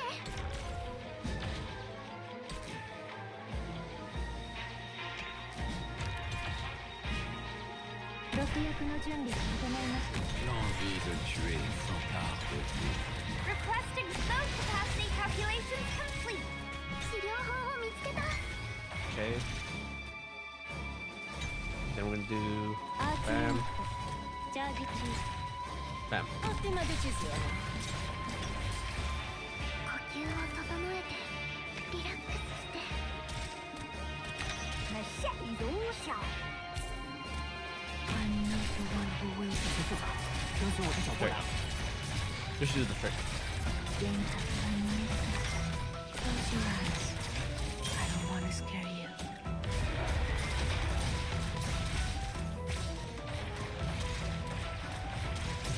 この毒はゆっくりと Flying 中に VH says saves look so funny.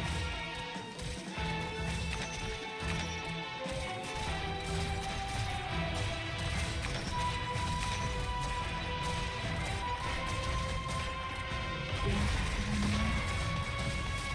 Dovrei fare molto di meglio. One word, no need to scream. It's all over. この毒 Dude, Tragodia is fucking ゆっ bonkers. くりとあなた I don't even have full limb raise. I think it is not. Whoa.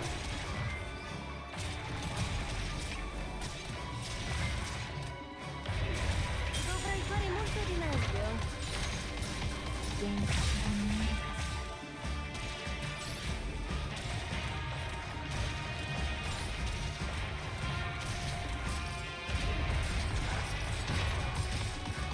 この毒 That's crazy. ゆっくりとあなた方の命を蝕みますね。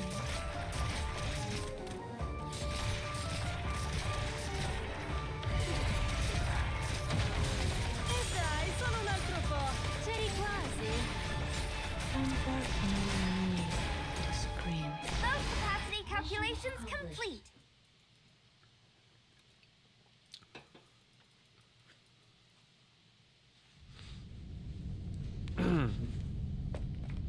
Tippy.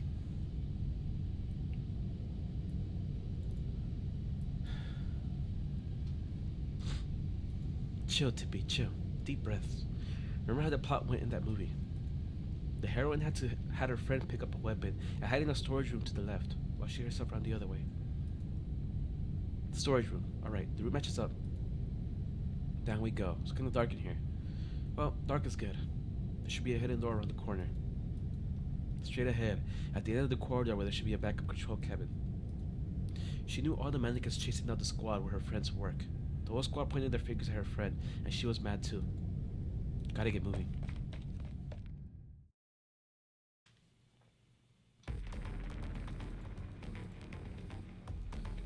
What are you doing here, Tippy? I figured out how to change the plane's trajectory. We could avoid any more casualties, so let me through ASAP. There's a way out of this? Don't listen to her lies. Isn't she the culprit's best friend?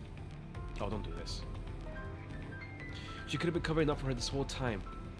How else could we have missed all this happening right under our noses? Right up until we're about to die.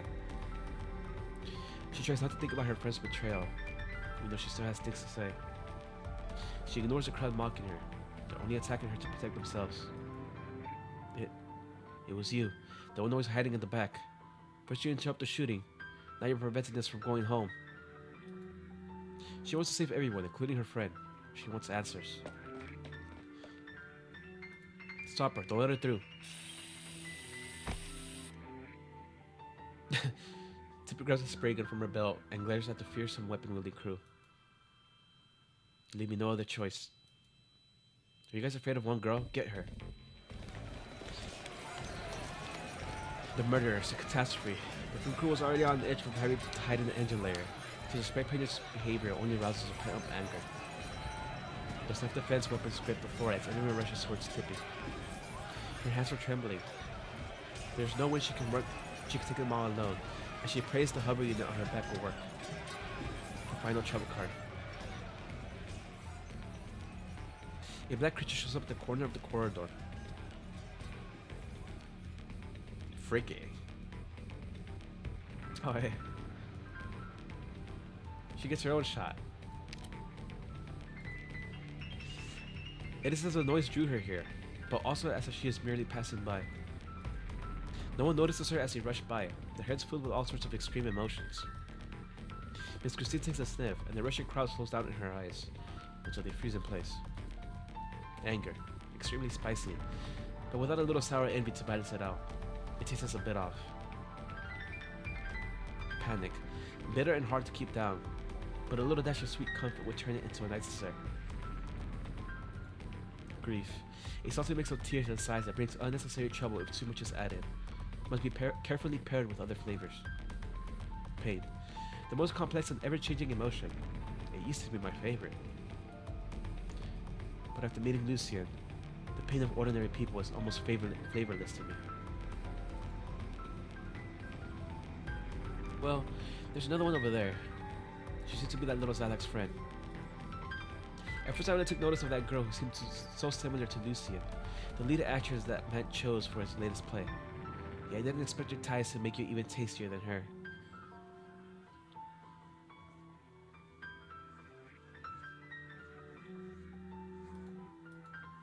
Miss Christine shakes her tails, her eyes moving between shadows on the ground until they lock into Tippy's silhouette.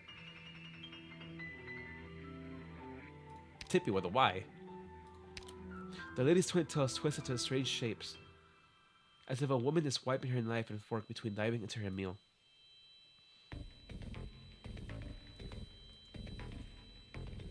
I ought to give you a small reward. The lady glances at the crowd rushing towards the library. A little exercise to aid digestion after her meal, she thinks.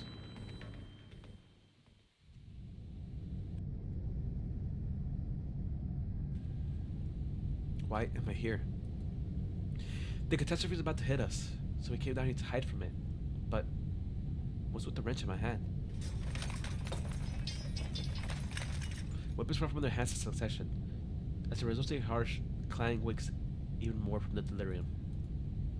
The exchange looks of confusion, not knowing why they were all holding weapons, though they do know that they should leave. She could do that? Miss Christine, what are you doing here? How come they're leaving? When they were rushing towards me, I suddenly felt my whole body go cold, and lots of different feelings woke up in me at the same time. like they were fighting. But then the breeze blew by. I heard their weapons drop, and my body thawed out too. Like some kind of irresistible force pulled something out of me. Miss Christine tilts her head. She taps her toes twice on the floor, successfully attracting the girl's attention, and then points in the direction. They're right in front of the control cabin.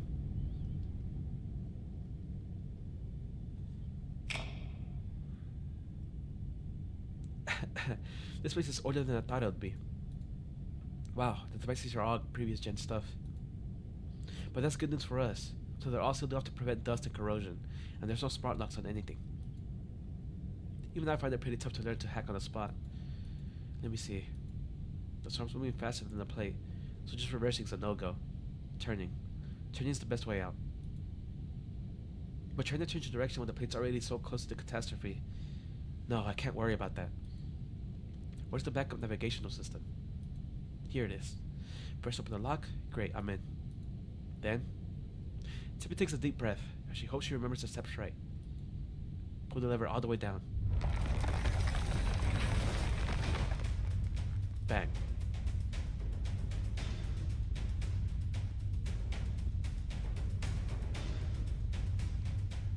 Oh, hello, Anne. I missed your message. I'm sorry. Tippy is thrown against a wall by a huge force. The entire engine layer shakes, with all sorts of strange mechanical noises ringing throughout the tiny space. That was the plate's waist jerking around, with every segment of the treads below not trying to respond to the change. The steel giant under her feet is now fighting its own immense and unstoppable inertia by steering sideways, trying to avoid the storm right up ahead.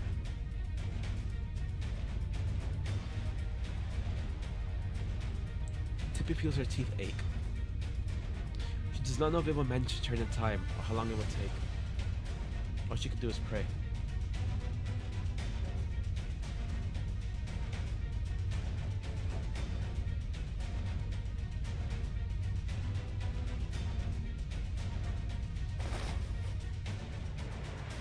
Doing a little shift will do. We'll have a tiny chance as long as we don't hit the storm's core. It has to work. It has to work. I have to see her one more time. Miss Christine shakes her tails, jumping in front of the little debris to smell the changes in her mood. A brief relief after achieving her goal, along with confusion and pain from her friend's betrayal. But why is there also a hint of suppressed madness? No, that smell does not belong to the girl. Miss Christine jerks her head up, looking towards a place she cannot see. A companion who has been with her the whole time. Luthien feels sympathy towards the other person, which means he is currently experiencing twice the pain. Miss Christine is somewhat displeased. She cannot help but recall the night when the Crimson Troop was destroyed, as Luthien sang under the name Blood Diamond.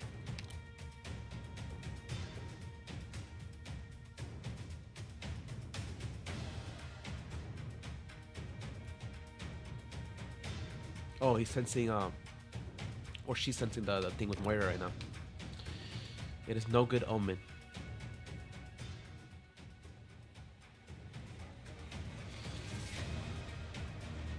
How are you so calm, Luthien? Are you disappointed? Unmoved by what I've done? The mannequin pounces on him.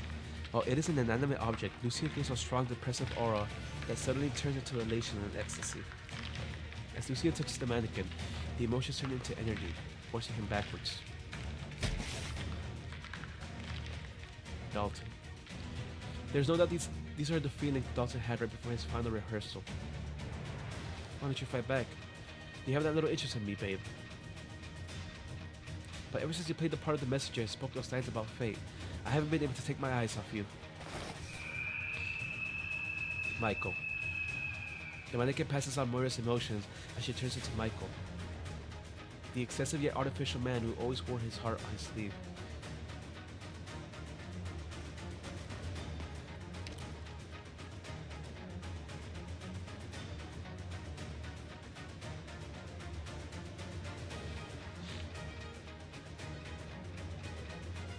What kind of emotions are you hiding inside yourself? You let me feel fear and danger, so much danger.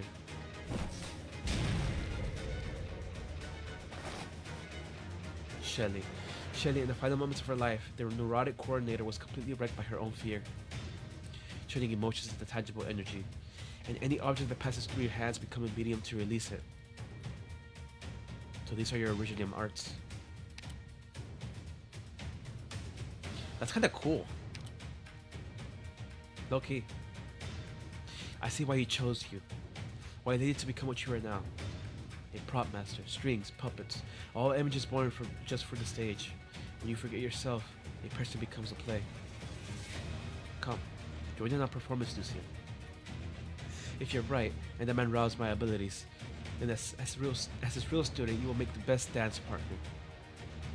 Moira Lashley cries loudly.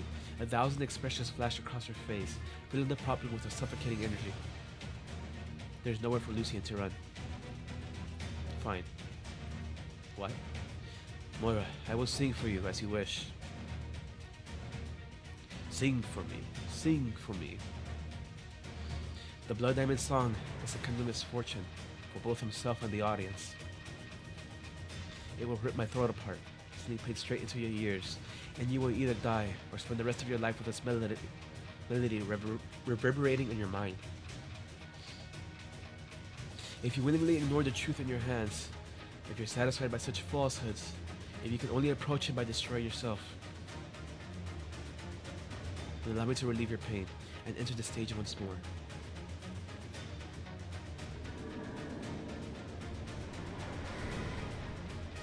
Moira hears the song. The emotions within the flood into her, overwhelming even the song itself. She does not understand what Lucian is singing about. She only feels joy, fear, doubt, rage, hatred, and sorrow, 100 times stronger than her own. Before she is completely washed away by the emotions, she cannot help but think. What sort of experiences must one go through to understand such revelations? Or was he simply forced to learn it all within the despair of having nothing at all?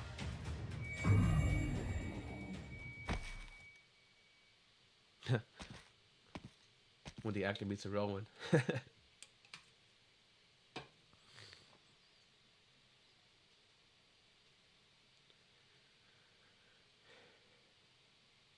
Troop leader, White Flatter is still waiting for us for the current call. Why have we come here? This is just a river. There's nothing here this time of night. I'm afraid White Flatter will be upset by tonight's sparse audience. For this river here is the final stage. Tell them, playwright. What does the revised ending look like? The magician's assistant and the lucky audience member who both died on stage are stuffed into prop boxes and thrown into the river. Once the dust settles, they will wake up and emerge from the river under the stars. They use their storied death to distance themselves from their prison of nightmares. That's Blood Diamond and Abyss? Wait, didn't they return to the castle already? How would they be here? Are they running away?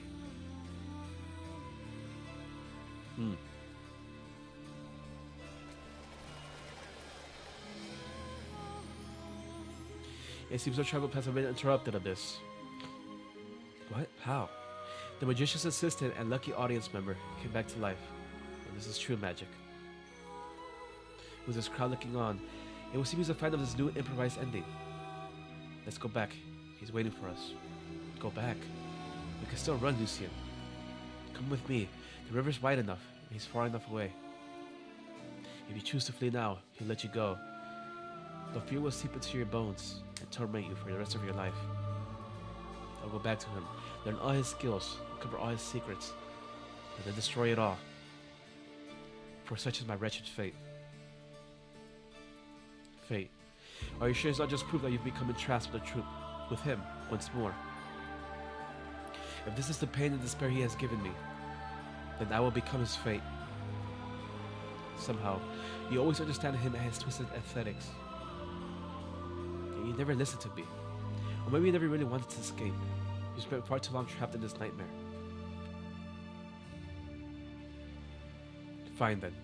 I hope the Crimson Troop's Blood Diamond will grant a former friend one last favor. Don't chase me. They'll come after me. Let us part here, friend. We will meet once again when this all falls to ruin. At Rhodes Island, baby.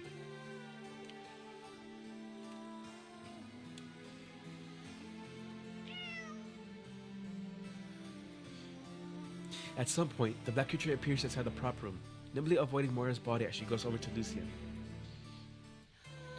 With his knees bent halfway, and surrounded by mannequin parts scattered all over the ground, for once, Lucian doesn't perform the gesture of a proper gentleman's salute to her.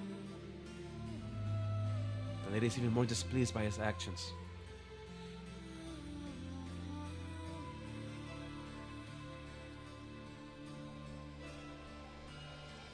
You haven't sung in a long time, Lucian. Apologies, Miss Christine. Did you hurry here as soon as you could? What a terrible sin. Does that compel you to use your arts, as well as the skills you were so determined to abandon?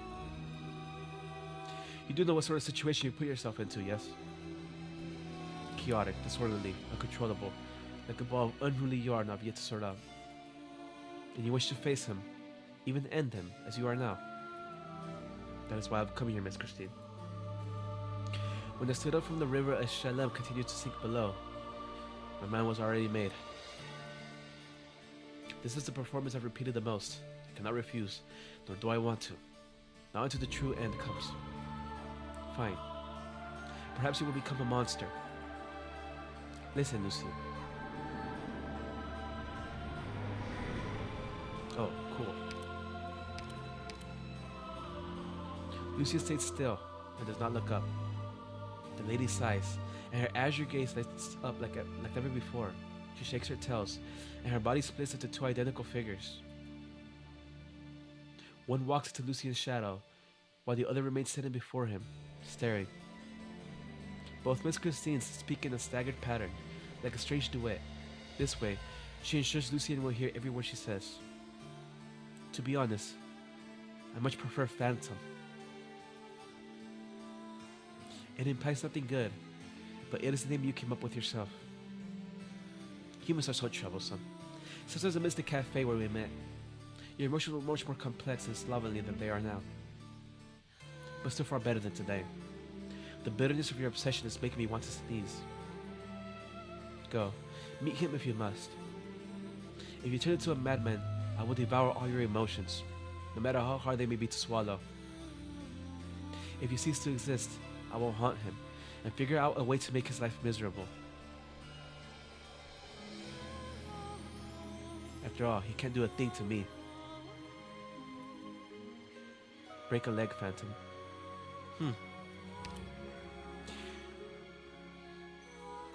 You can kind of tell how much she actually really cares for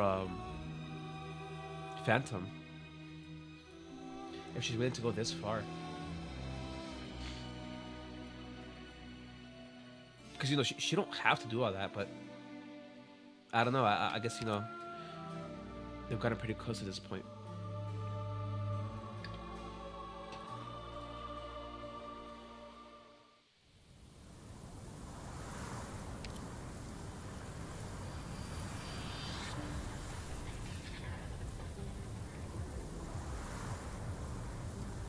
Yeah, she should really to go out of her way to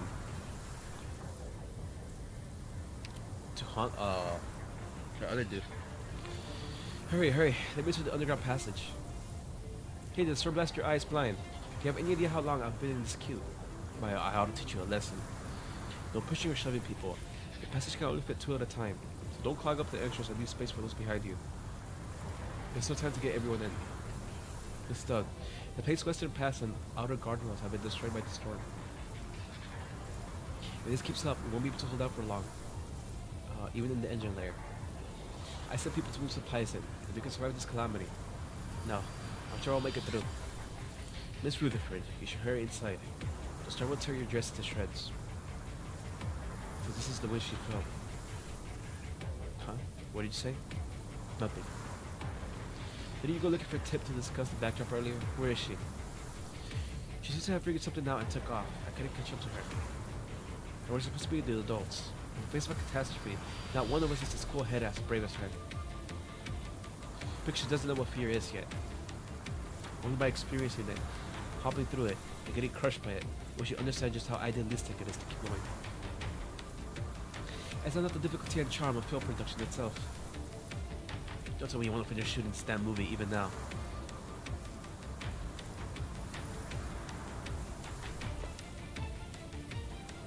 Miss Stone, the supplies are all underground now. And most of the crew too. Thank you, Haru. You should hurry down yourself. Is there anything else? I asked around. No one's seen the director ever since we started approaching the storm. A station in charge of the west side told me earlier that the catastrophe destroyed not just the guardrails, but some buildings too. That's where Steven's studio is.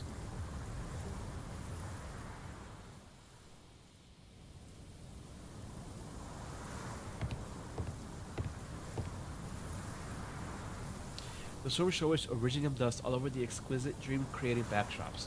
In an instant, only the blackened skeletons of a dozen sets remained, slanted supports scattered all over the plate, like a cage crushed into pieces.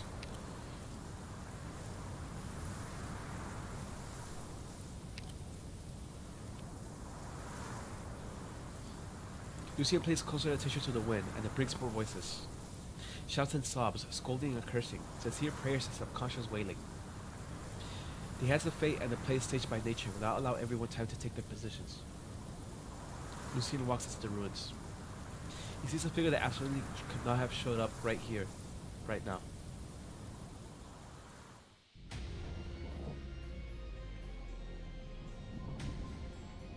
The catastrophe shows no respect for the dreams crafted by man, and the storm has removed Lady DuPont's manor from the scene, leaving only a grand staircase in its wake. Thick clouds lie low. The stage lights still shine onto the steps from afar, turning ruins into a stage.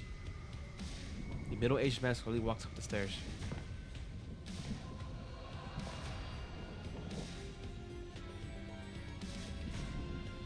He tugs on the curtain torn apart by the storm, trying to restore its neatness and beauty.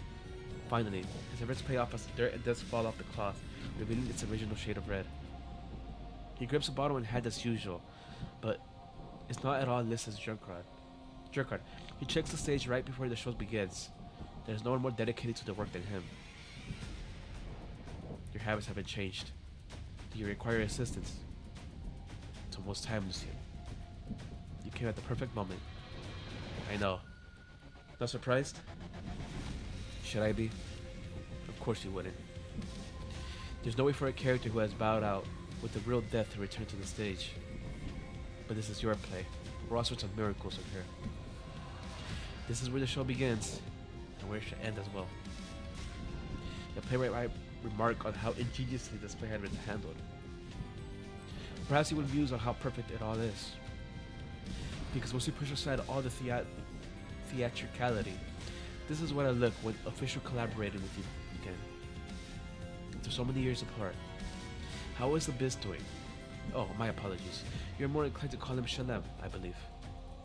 Traveling, gathering inspiration, disaster relief. In short, he will be showing up here. Of course, the Christmas tree has long since ceased to exist, and I'm glad to see the both of you walk out from its haze. A new role, a new life, a new home. I see the company known as Rose Island has provided you many a revelation. But you, why have you come here, child? Should I not have? No. You are our most important individual now, as the curtains are about to fall on this new play. I'm already on the stage after all. Of course. The marvelous scene we saw at the opening of the show was all thanks to you and him.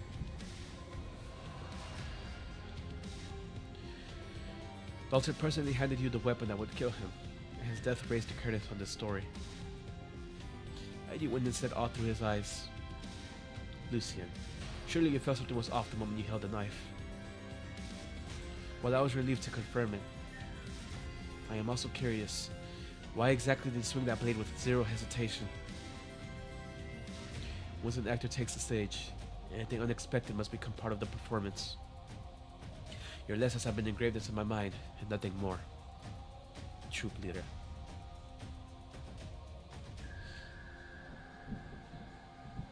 I think this is where his EP takes place.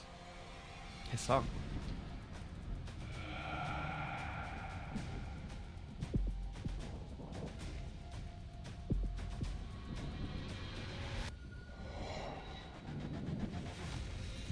So Lucian said he should be dead. Long time no see, Lucian.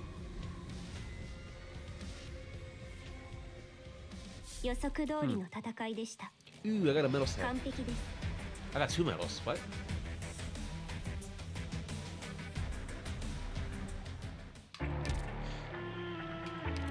It looks like a trim too. That's one for getting 16. Dusty Memories medal. You lamented how Jumper craft is proper most compared to the glistening dazzle of Rankwood. Here, little Drew struggles with the tiniest sneak of light from the crimson, pursues the brightest spotlight on the onward podium. Lightning pops a total of 30 times. Okay. I got this trimmed. 87 with 3-star waiting, and the leather from thrown by unhappy cameraman exploded more than 2 times. Oh wow. I didn't even mean to get this. The insanity of drama has given birth to a false consciousness and dead matter. Fortunately, you have been sober the whole time. So dissipates as his rivals hope for their new, true lives to the wastes. Oh, here's another one. I didn't get this one. I'm a hero sidekick engaging in neutral combat with a Wayland Spaniard.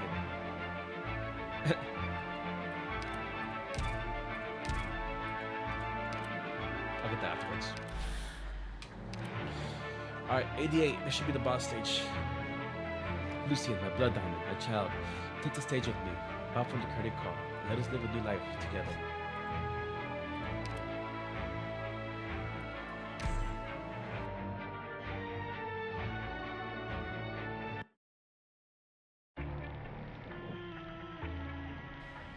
God damn it, I have a bit of a runny nose.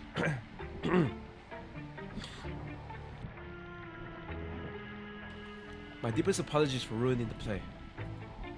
If you are referring to how you dealt with that Moira girl, then you owe me no apologies, Lucian. With your intellect, I can only assume you figured out the original ending of the story. An old case from 5 years ago, and a catastrophe that arrives right on cue. Both the storm and the delayed judgment rain down on display. The Zalek, who once stood outside the story, slowly walks to the center of the stage and kills all those burdened with sin. Later, she comes to realize that everything she's done has been driven by delusion. She awakens, hollowed out, broken, and judges the last remaining soul. Herself. And you. In the script, you are the messenger who happens to pass through, the insignificant newcomer to the cast. You are so far removed from the core of conflict, yet in the end, you become the one who ties all the threads together. The more unexpected the coincidence, the more shocking it is when the inevitable unfolds. This is the allure of drama, something you and I have experienced countless times. So you haven't ruined the thing. You merely added it to the performance. Just like what you've done for the troop. I've suffered all manner of tragedy in my quest to find you. Naturally. The troop's mark at the auction was insufficient proof of my existence, I suppose. Thankfully. After all these years, death, or rather destruction, remains a plot device you read so well, the ending you so cherish. Child, oh child, I wish you could appreciate its beauty. Do I? I wouldn't say I appreciate it, but I am very familiar with it. I've acted in so many plays, I've killed so many people, my hands are drenched with blood. That is the education and training I received in my childhood, the life you instilled in me. You are my best student, Lucian. Before the climactic finale arrives, let us review the performance so far. You and I know this routine all too well. The troop leader smiles and bows towards Lucian. His scepter, wrapped by his tail, points towards the approaching catastrophic clouds, like a pen dipped in ink. A familiar scene unfolds before Lucian's eyes. He knows he can't refuse. No, this is what he came for. Lucian gives a slight nod. First, we have Dalton.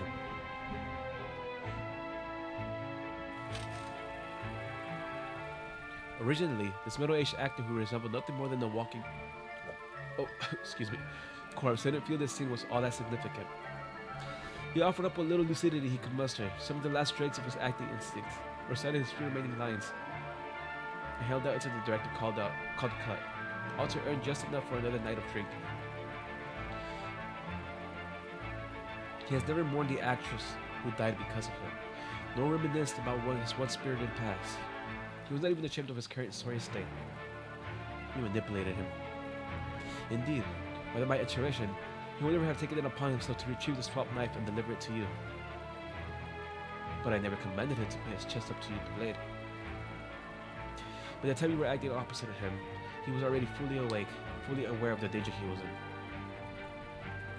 Lucian, your talent shines just as brightly in film as it did on stage. Your performance awakened his memories, reminding me of how a great actor he once was, of a time when he was immersed in his roles, expressing real emotions, joy, sorrow, fury, and mirth. In that moment, the messenger slipped fully into character, while the looming threat of financial ruin what Sir Dupont's thoughts. Or slipped from him. He had to cover up the truth. He had to do whatever it took to kill the person before him, without pausing to think that his own blade might be turned on him. You were right there with him. You knew better than anyone just how intense his fear and anger were in that moment. As far as a farewell performance, it was nearly perfect. Indeed, Death's imminent approach did not frighten him. Instead, it ignited his competitive fire, which had long been dulled by drink. He performed with unrestrained zeal. It was exhilarating. Then there was Michael and Marion. The philandering actor and the shrewd costume designer were found hanging above their own set, their ferocious romance laid bare for all to see. The union was most shameful and absurd, the mess of indulgent desire, scheming ambition, mutual disdain, and mutual exploitation. There wasn't a trace of anything real about them, inside or out. That Michael. Even his ears and tails were fake. Their deaths served no purpose, save for giving that camera assistant a juicy bit of gossip to peddle. But you, Lucian, you were at the scene. Even the cat could taste the lingering emotions left behind. When Moira knocked on that door, when the footsteps of death drew near, in that fleeting moment, there was no time to think. I'm sure you know what each of them did. Tear stains. What a fascinating detail. Tear stains lingered in the corners of their eyes. None of the three Rockefeller brothers had ever shown Lady DuPont such heartfelt emotion. The fireman's axe was originally meant for Marion. Yet Michael shielded her from harm, exposing himself to the blade instead. In the last moments of their lives, that man and that woman, who up to that point had been attacking each other, instinctively protected each other.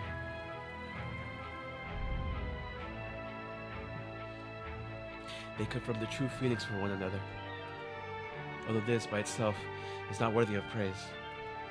You're correct, my child. However, the audience had already taken their seats. What did they expect to see in this illusion of light and sound? Ultimately, the schemers wound up with nothing while the Hideonists devoured by their own desires, yes? Or are devoured by their own desires, yes? Naturally, it's the neatest kind of story. It's an excuse to try out a well-known platitudes.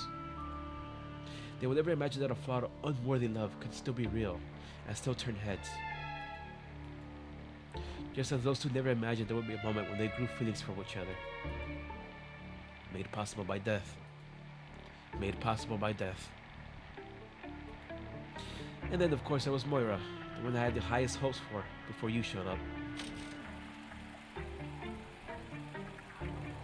Moira rebuilt her faith through her mother's death. Every detail about Laura was etched into her mind. Her name, her eating habits, her unmistakable smile, her extraordinary life, her violent end, and the killers who still hadn't been brought to justice. Grief, anger, doubt, hatred. Every emotion that rose within her set fire to a buried past, into herself. She directed this entire performance. Why do you insist on downplaying your own role in all of this? It was you who inserted that ad-libbing, forcing the past that did not originally exist into her mind, bringing Laura into her life. Well, into her mind, yeah. Yes, what of it? Look at her. She is dancing. You were her dance partner back then. You must have felt it. She isn't like the children from the prison troop, who had been receiving White Flowers training since they were young. But when you look at her dancing, her physique, her tears, her smile, she is acting out a version of life, or perhaps crafting the kind of truth. Or perhaps she no longer has any constraints and can be whoever she wants to be. She will dance through countless people's lives, with the ram unending, until her mind and body can no longer bear the weight of those emotions. Or maybe she will finally encounter you, or some other fool seeking the truth, and one night finally awaken from her dream and end her own life. regardless of her ultimate fate, her soul will be rich and fulfilled. Regardless of her ultimate fate, she is already no longer just a nameless prop maker from the frontier, no longer a Zalek with nothing and no one to hold on to.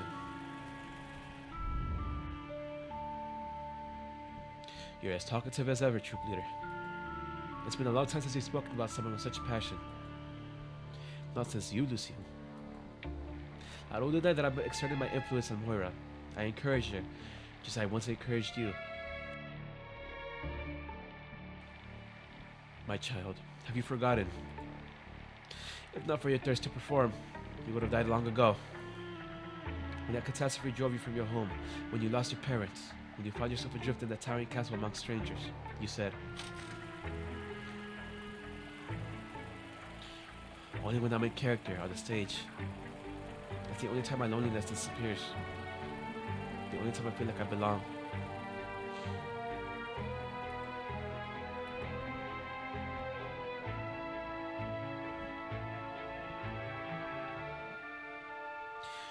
You clung to that feeling, and it kept you alive. You and Moira, you're both natural-born actors. You both create sorrow and joy from nothing, and use those emotions to survive. No one can ignore your brilliance. And for both of you, my two children, death shall be your teacher. Do you still remember when you hit that wall in your development? When you could not draw inspiration from anything, and were unable to power your performance? That was when you felt that originium into your throat without hesitation. Then you felt the grip of death, of your inescapable fate. It gave you fear, jealousy, sorrow, anger, shame, and greed, emotions once foreign to you. And after witnessing all of these things, your heart has become a mirror. It fuels your desire to dismantle authority, your thirst for destruction. It gives you an endless night, and a song that never ceases. Okay, so I guess where the sympathy thing comes from with Moira. It turned the unassuming Lucian into the gleaming Blood Diamond. Blood Diamond. My eternal moniker. Think of Dalton, child. Think of Michael and Marion. Think of Laura and Moira. Look at all those souls still struggling through the catastrophe. Look at yourself. You're right. Death is still the device I wield best, and the ending I've always favored. But I do not see death as destruction.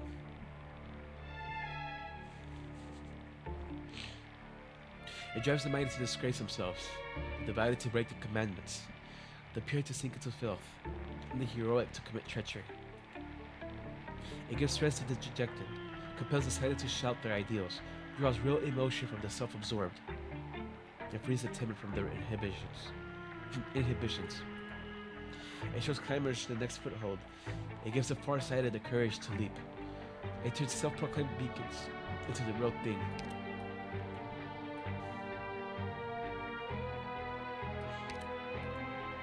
It sows meaning and waters flaws. It cultivates truth and fertilizes falsehoods. It turns dying flesh into blooming flowers, and engraves what would fade without a trace. It is agony without relief, and overflowing inspiration. It is drama's cause and consequence, its flesh and its soul, the great force behind creation, the law and tether that binds every ideology, every style, every exploration. It is the appointed end, where all things return to dust.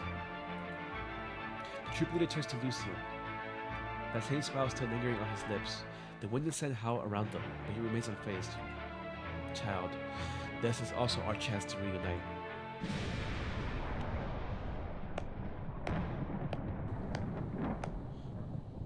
What a shame. Quite a monologue, yet such little applause. Because I am the only one standing across from you, and the only one who will ever could. Noise sounds out from all directions, and Lucian listens intently. The catastrophe rages. Miss Christine lets out a low howl, something she would normally never do. The newly acquainted companions scatter in panic, crying out for help in vain. As the troop leader said, death is unfolding on stage. What began with a few intense scenes has now taken over the entire production. You see, death is our chance to reunite. I completely agree. So I won't waste this opportunity. If I may, I'd like to share a few thoughts of my own, now that you finish your analysis. After all, both you and I know this routine by heart. The sword steps off part of the scaffold, sending a shower of sparks. A nearby rug catches fire, and the flames leap dangerously close to Lucian's side. But he does not even flinch. He stares intently at the person standing before him and removes his hat.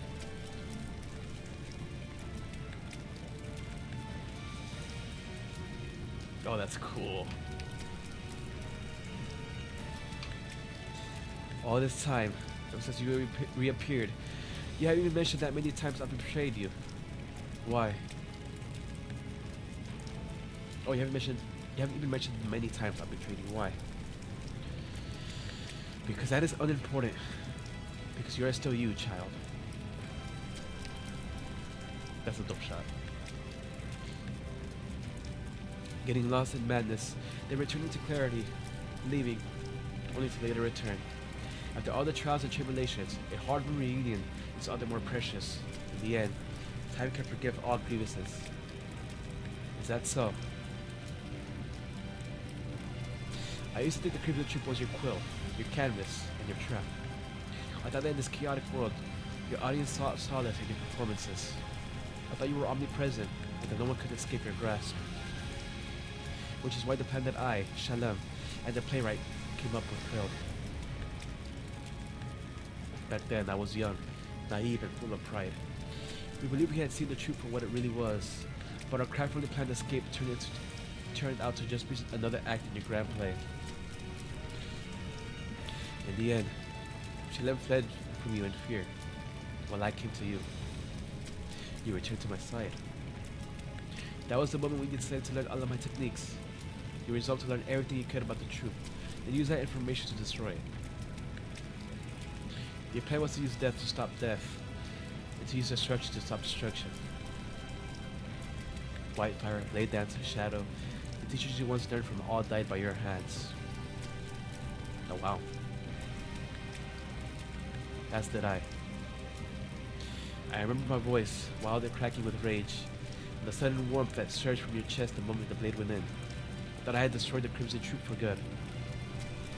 Despite all that, I still failed. You didn't die.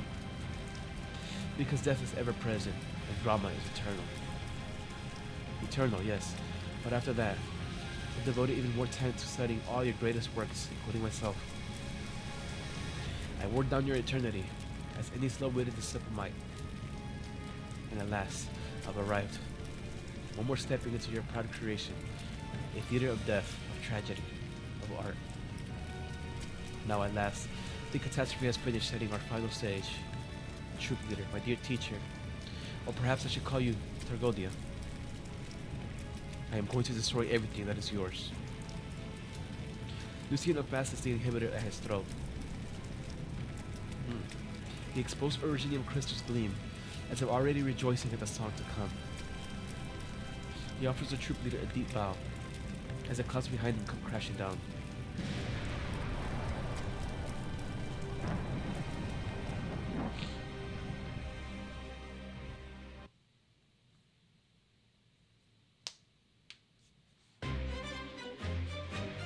I wonder if by any chance he's an ageless. Or an hour late. I'm Bolivarian, after all.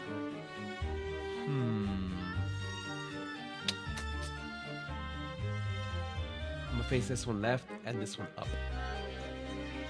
I think that should work.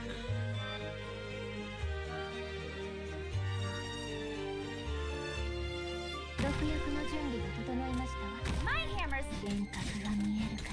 arrived at the most optimal combat location. Ready to move. Ottima decisione. Requesting stress concentration point measured. Tragodia. Okay. Target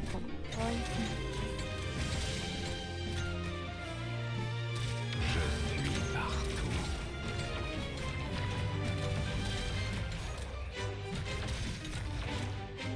この毒はゆっくりとあなた方の命を蝕みます。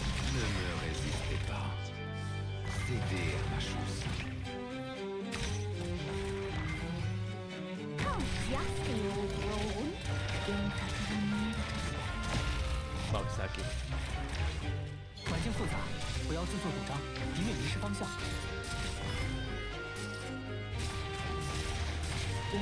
Oh, you can turn off the things.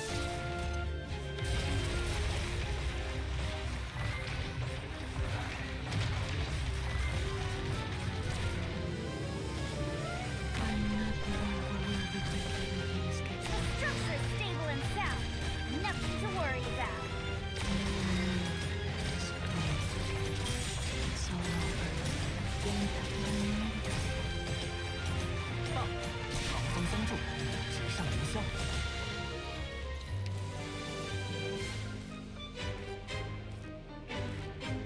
All right. Oh god, the cassettes. ゆっくりとあなた方の命を蝕みますね。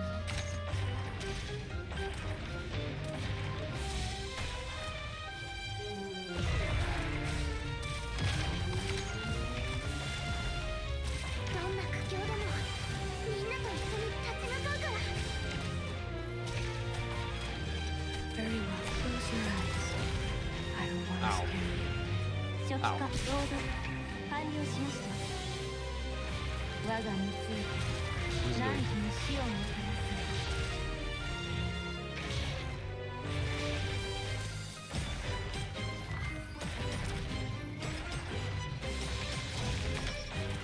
治療法を This place is happy though.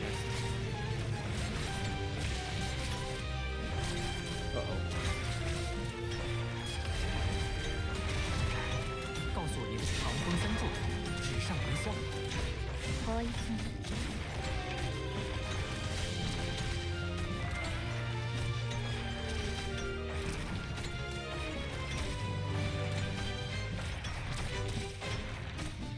ポイズン。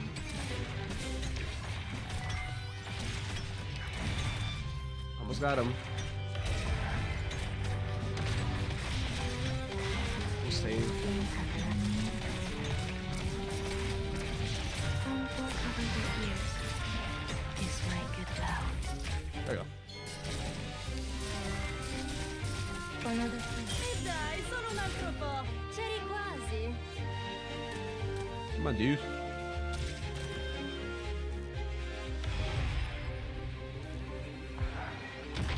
この毒ゆっくりとあなた方の命を I guess we're that quick.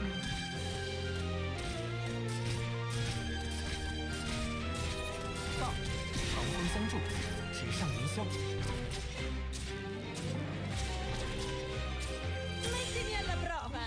Cool. The paralysis effect is strong. The flickering lights of the ancient council, the bloody corpses of the teachers, the hollow wind of the darkness. Forgetting all of that was not difficult. Until one day, Lucian, who has by this time become an assassin, had a dream. Oh hey, is this shot? He's still in the old castle, still in the empty hall, sitting alone, singing under the lights, with all the former members of his troop standing behind him. As alive as ever. Child, we cannot truly erase our past. There will always be traces of them. Do you think I'm scared? No, I simply finally confirmed that I've yet to fully tear out the ad lib and you turn it into my life. In other words, you're still here. But you're correct. We cannot truly erase our past, and there will always be traces of them. So, to bring your story to an end, I've been walking the same path you once did for all this time. I traveled across the entire land.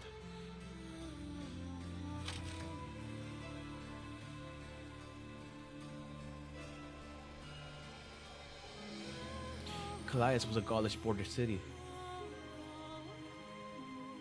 When the allied nations suddenly turned on them, Calais was thrown under siege.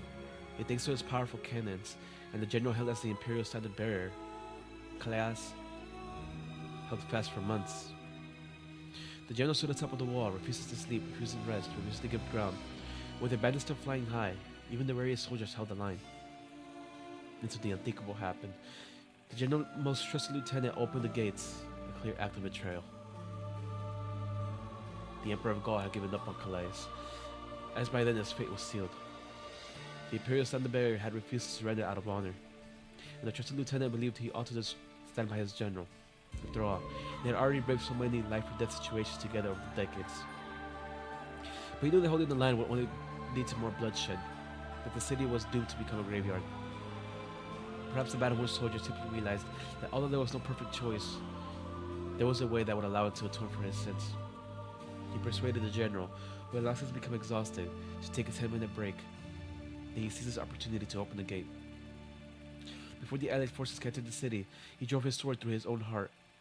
That traitor ended up being the most tragic casualty of the war. But that is ancient history now, Lucia. So ancient that many of the details have long been lost to the river of time. Victoria, Lithanian.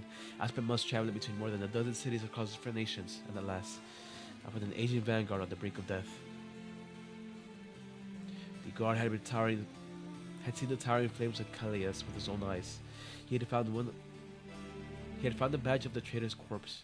Two faces turned away from each other, one smiling, the other weeping. We all know what that symbolizes, dear teacher. Haha. And I suppose you made other discoveries as well.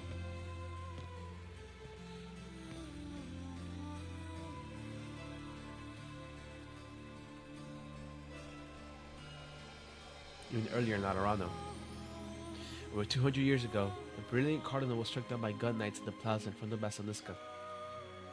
He was intelligent and compassionate, known as a sancta closest to the Lord. At just 30 years old, he was already widely regarded as the Pope's heir apparent.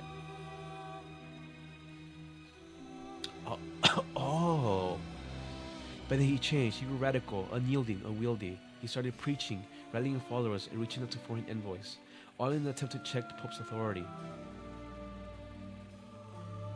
We just learned about this in the last event. The situation deteriorated into a religious coup that threatened the entire city-state. The Pope was critically wounded, and the gun knights were deployed. The would-be usurper became the only cardinal in history of Laterano to die during the coup. No one knows what exactly happened to him. At some point, in one of the Ecclesia Requitem, he had a chance encounter with a passing feline, but of course, that is hardly a lead worth chasing. Huh, so he was responsible for that. But it's taken some effort for you to uncover all of this.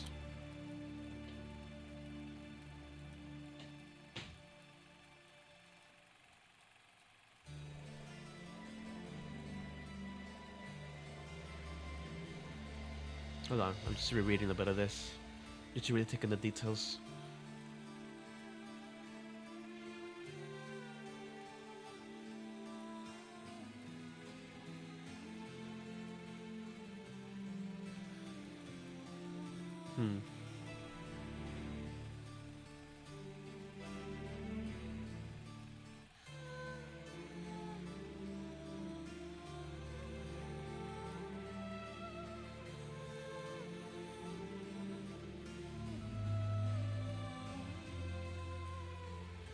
So, I'm assuming that was him.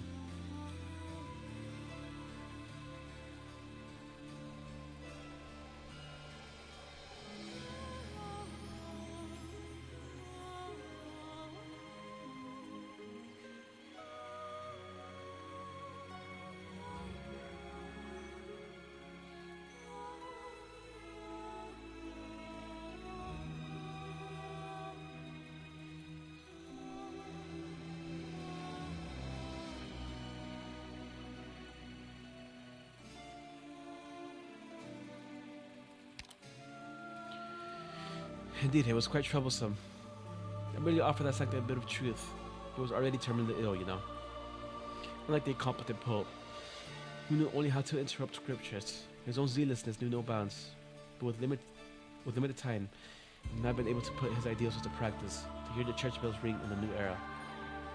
But in truth, the moment the cardinal struck down the Pope, he came to his senses.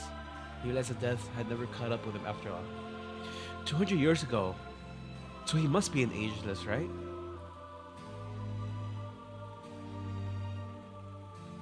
His sudden clarity only plunged him deeper into madness. Faced with the ruin he had wrought, did he choose to walk willingly into the gun knight's sights? A microcosm of political tragedy, from which many of the troops' plays took root. Quite a pity, isn't it? Iberia. It was during the glorious Golden Age. The lighthouse was lit up an approaching ship, only for people to discover it carried nothing but whispering winds from the ocean's depths. Ticket stubs stamped with the image of the twin faces were scattered across the deck, and they drifted along with the ship in silence. The lost sailors sing. Inside a young fowl to pick the fruit of pain.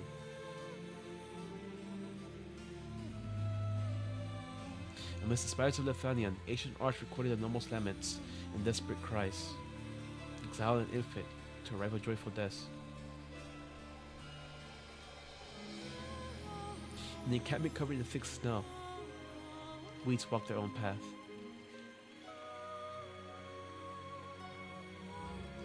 The city in the depths of the sands, through tears, falsehoods, and riddles. He leaves a bed of withered flowers.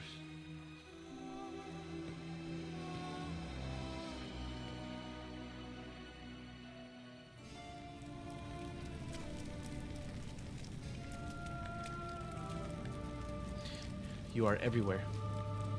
I followed the path you once walked. I crossed the lands, encountering all manner of people and unearthing all manner of secrets, until at last, buried in ancient tombs and tangled rumors, I uncovered your name. Tragodia. However, the legendary Tragodia is a god, beloved by the people. He wears a crown of grapevines. He is both intoxicated and intoxicating. He bestows joy and grace. He greets the farmers as they bring in their yearly harvest, guiding them from wilderness to civilization, through revelry and celebration. I wonder how he is an agent though. Because I think there's always a reasoning for one of the ageless to have immortality. At least there was with Noel. We know that the unicorn gave him his immortality. So I wonder if it's something similar with him.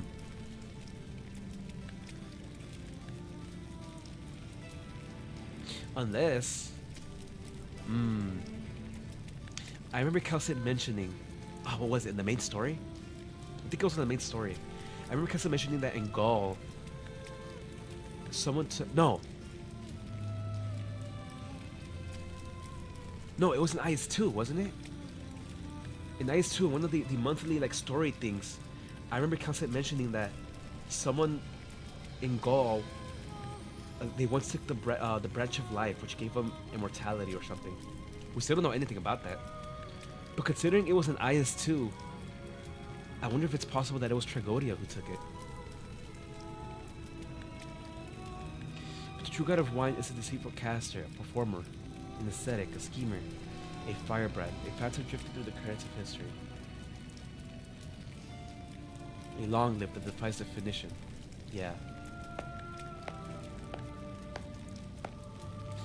Your perseverance astonishes me, child. Even more so than the painstaking devotion you once showed in performances. And yet, when you look back at the path I've taken, shouldn't that be enough to affirm the purpose I've been chasing? I'm still curious about that, because Kelsit mentioned that the tale is actually true, but we don't know who took that branch. As human affairs faded into obscurity, I found and built what I came to see as the ultimate vessel for beauty, the theater. I've lived long enough to see the very concept of theater become obsolete. At last, after tasting both joy and sorrow, I came to understand the precise conditions under which the most fervent emotions bloom. I found out the truth, through which I've taught this knowledge to you. Oh, really? That contradicts what I've learned from my research.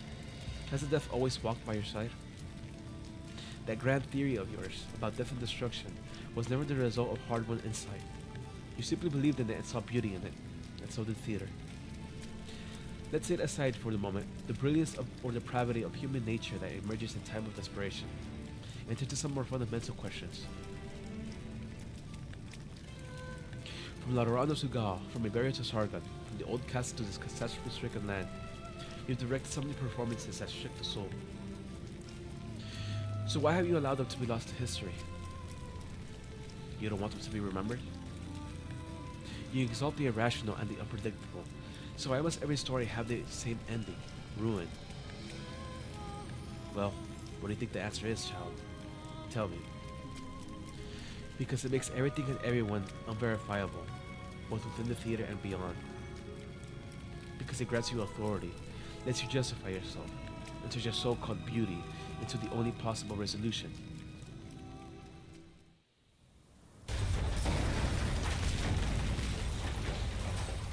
Steven. Steven? If you're still alive, say something. Greta?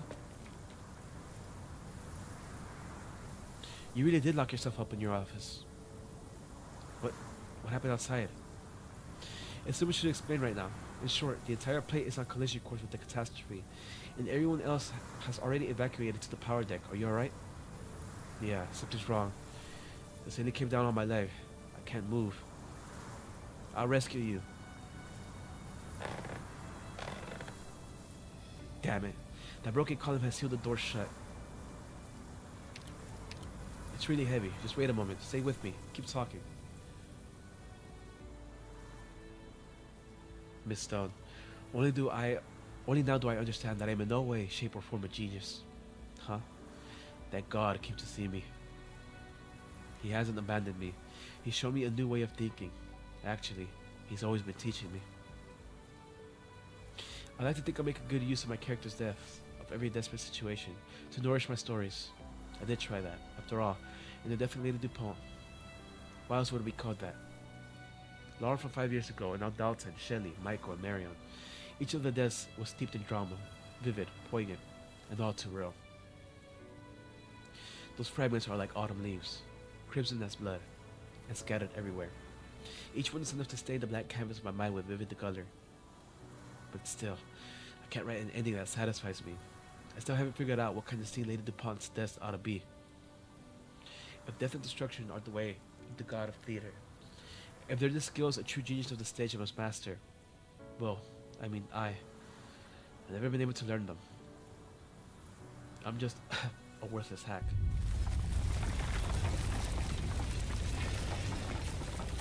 For the love of Borgnine, how can you be so stupid? Huh? Steven, the script auctions are anonymous, you know that, right? Dalton, Abner, everyone in the crew has been shaped by what happened 5 years ago. I brought them together on purpose, but you were the one exception. When I approved the outline for the script, I had no idea it was written by you. I simply felt, from the bottom of my heart, that the story of Lady DuPont, a woman trapped by her brother's lies and need for control, and tormented by the desires of 3 so-called suitors, was worth my vote of approval. I knew she'd be a great protagonist for an amazing story, whether she lived or died. I have never doubted my own vision. Hey, say something. Why are you getting all melodramatic for a while I'm out here hauling rocks?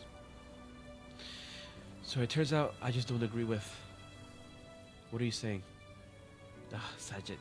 So it turns out I just don't agree with the god's methods. There we are, I did it. This place is about to collapse. I'll help you, come on.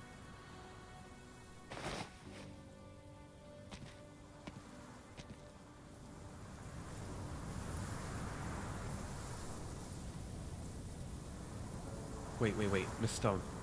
What now? Gita helps hold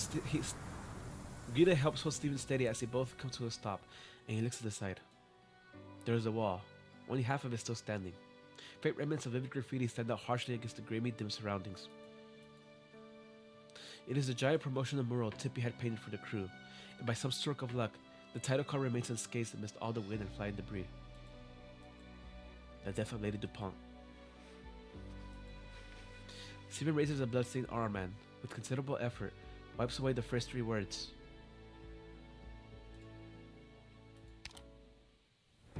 Lady DuPont. My God. It's beautiful. Not even the most imaginative set designer in Rackwood could have created a scene like this. Who's to say that ending a film shoot under the shadow of a catastrophe isn't, in fact, the most fitting conclusion of all? This isn't just a publicity stunt. I'm finding myself more and more impressed by Greta's resolve. Alright, that's enough of that. Let's get back to the power deck. It's way too dangerous out here.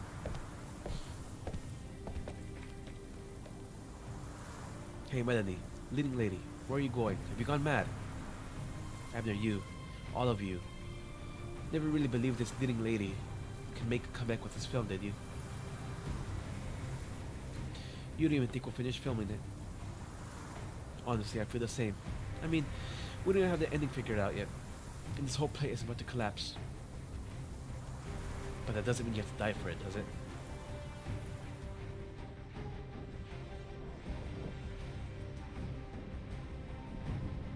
The catastrophe is closing in.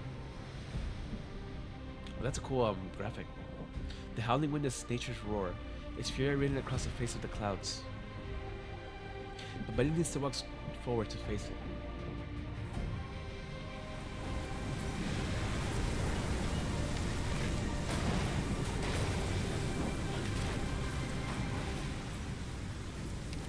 Who said I have a death wish? Who says Lady DuPont has a death wish? Who says Lady DuPont is meant to die under her brother's oppression, held by the swords of the three Rockefellers at the hands of those onlookers who sought to curse her, humiliate her, drive her out? Must death be a symbol?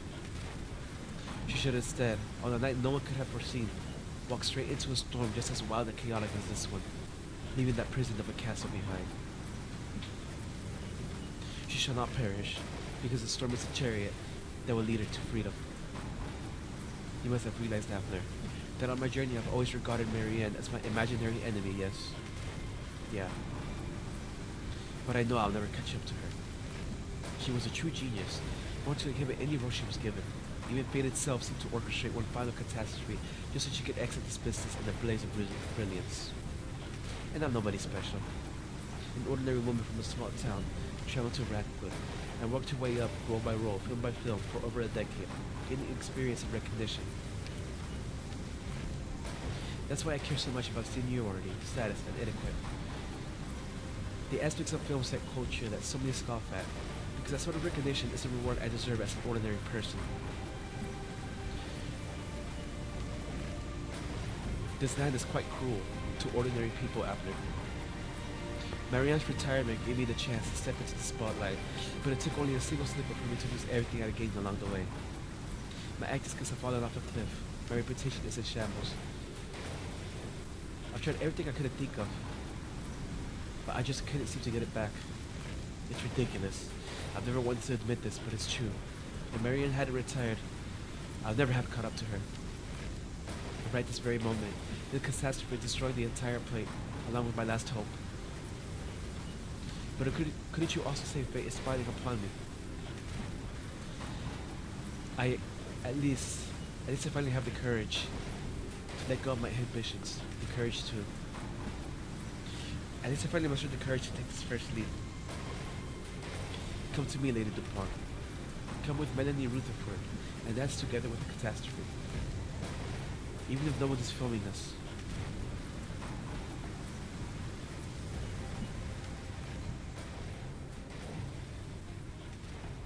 What are you still doing here, Abner?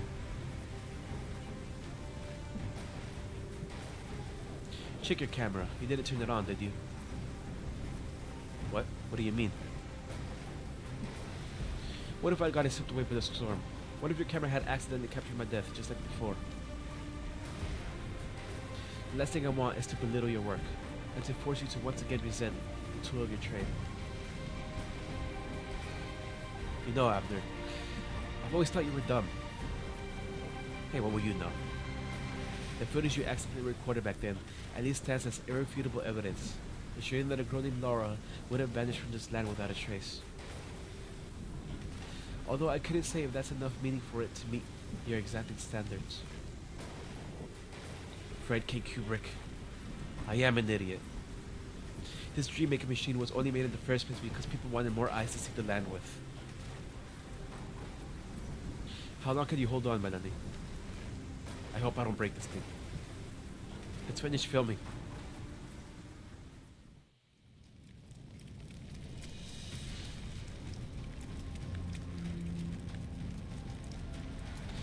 Can you see them? Can you hear them? They're still fighting to survive the catastrophe.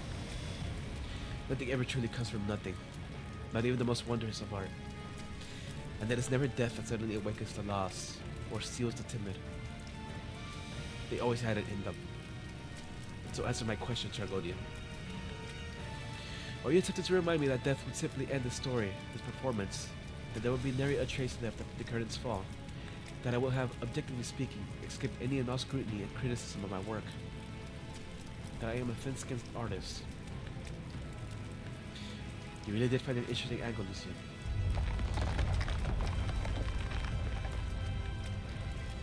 Perhaps what you say is right, but how are you going to change the ending that has already been written? That child, Tippy, really did adjust the path of the mobile play, only using techniques she picked up from the watching film reels. But the shift in this trajectory was insufficient. Nearly half the plate remains on the collision course of the storm.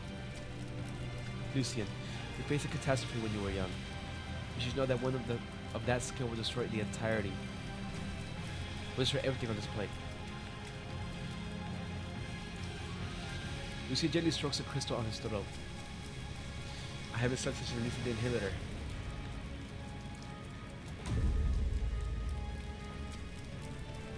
Singing. It is a Blood Diamond song. The song that once lit up countless stages before dying out amidst the darkness of the old castle. Today, it echoes once more. The sound passes through cracks in the ruins of the catastrophe itself, ringing clearly in everyone's ears. Singing with such total devotion. No. It seems that dreams can also be used as barriers. This is the first time I've ever seen you use your arts in reverse, Lucien. Oh. Are you trying to protect everyone with the voice that once brought pain to yourself and disaster to others? Are you trying to face this catastrophe alone? Alone? No. You're here with me. Hold your scepter ready, Tragodia. From the moment I rose from that river and walked back to your side, from the moment I returned to the troop and stood before you once again, I have only ever had one motivation. At the climax of every tragedy, there's always a fierce, cathartic battle, be it inside a palace, inside a tower, or beneath this ever-shifting sky. Let us finish this drama, where your student kills the teacher.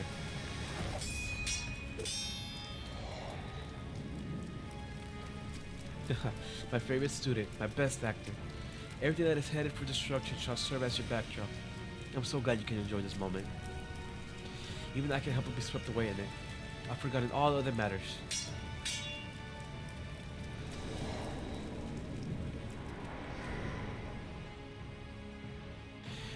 But you should know that killing a long-lived is meaningless.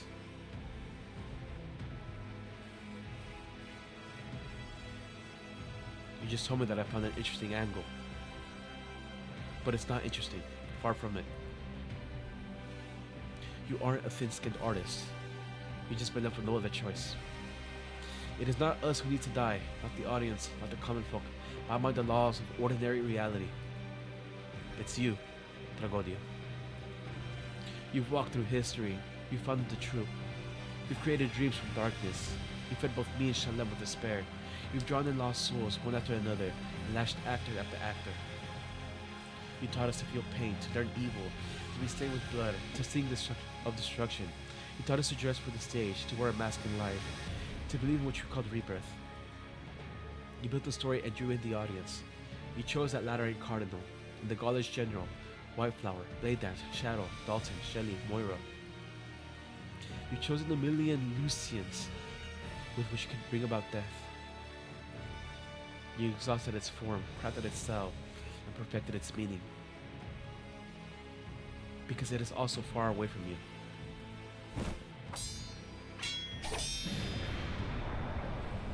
So far away. Long-lived. This is the one shore you would never reach. Director. This is the one performance you can never take part in. Tragodia. This is the one art you will never embody. All your aesthetics, your insights, your experiences, everything you push us to pursue has done nothing for you in the end. I once thought this brought you joy, but your sorrow has always outweighed your sense of accomplishment.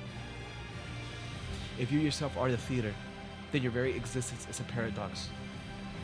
The ending is nigh, isn't it? Do you feel resentful or helpless? Do you find this funny or confusing? Or have you simply ignored it? Have you never felt the same pain that I have?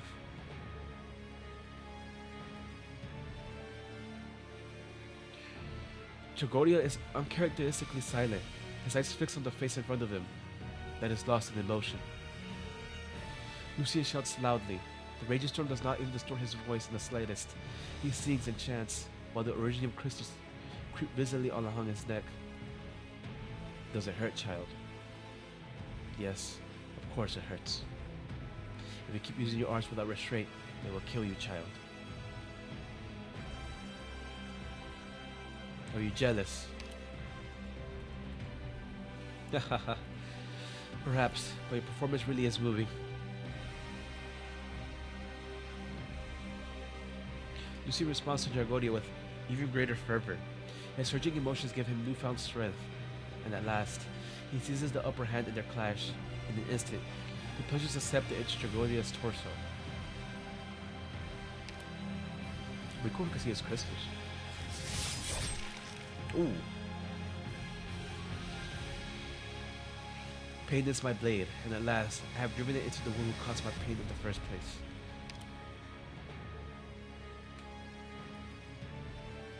You. Whoa. Oh, that's cool. The curtain must fall on every performance. Cycles will not help shape our so-called destiny. Child, I've just gained new inspiration. This story deserves to be continued.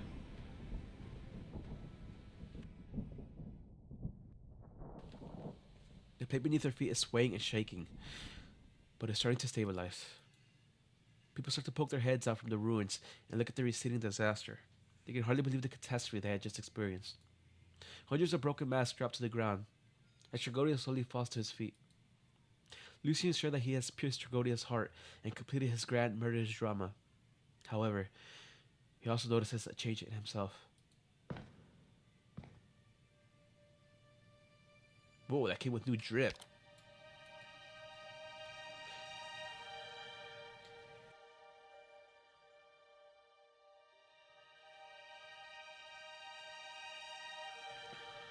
These clothes, this scepter, this crown. Have you given me a new ad-libbing? The silver white helm of his robe flutters in the wind, brushed by grains of sand, yet spotless as ever. Lucian silently studies the elegant garment. It is flamboyant and exquisite and fits him perfectly. Perfect for a Frenchman. As if it had been tailored just for him. He could walk into any festival or into any stage in it, and it would suit him perfectly. It is as if this is the catastrophe's gift to him, his reward for slaying his teacher. The demon of this murder was clearly betrayal, yet at the last moment, it became a passing of the torch. Lucian is silent. The fallen Tragodia has disappeared. Where he once lay, there is only blood and his mask. The dark red carpet extends upward along the steps, without end. This is the path he was meant to walk, and is now free of all obstacles. These thoughts spring to Lucian's mind from nowhere.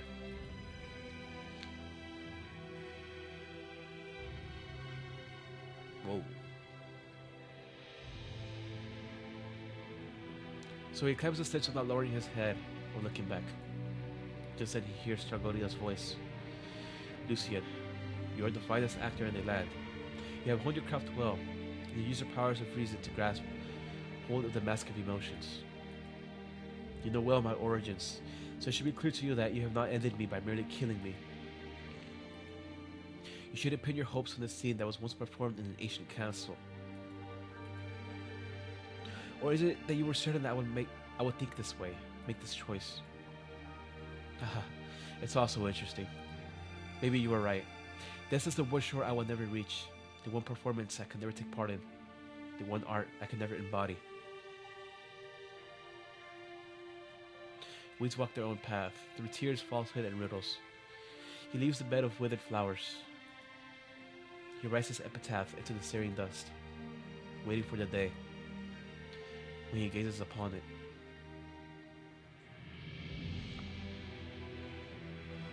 Death or destruction is the greatest gift you could ever give your teacher.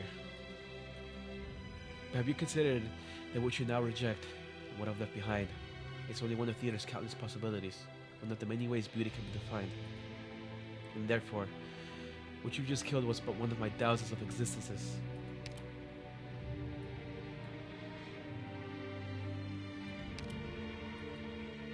Go on.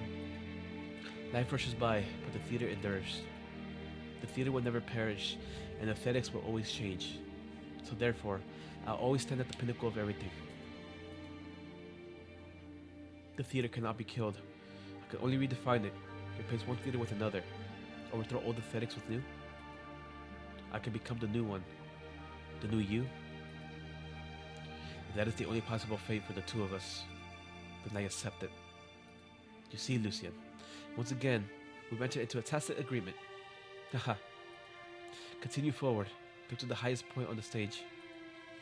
You shall wear the crown of performance. You shall wield the scepter of inspiration. You shall wear the years of performing and being performed. This process will only add to your pain, but you must accept it. Child, you should walk with me with both my blessing and my curse. I have fulfilled the promise I made to you when we first met. I will never be an obstacle to you, or an obstacle to theater. This is my final gift to you. How much further can you walk? What other answers can you come to, Tragodia?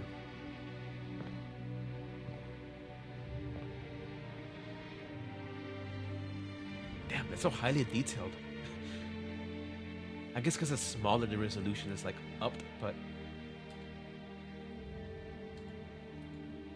Lucian does not answer, and the sound finally stops. He stands at the top of the stairs. The storm is far away now, and blood trails behind them. He loves this desolate scene. He loves the unformed art in his body. He stretches out all his pain. Then the new Tragodia sings a song.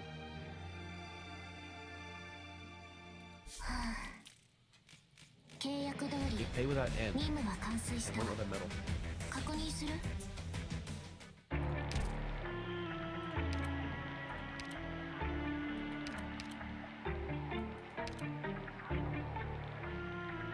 Oh, stage director medal. She was timed up at the very end, a lime-eyed girl with dimples on her left cheek, who danced freely under the camera stands.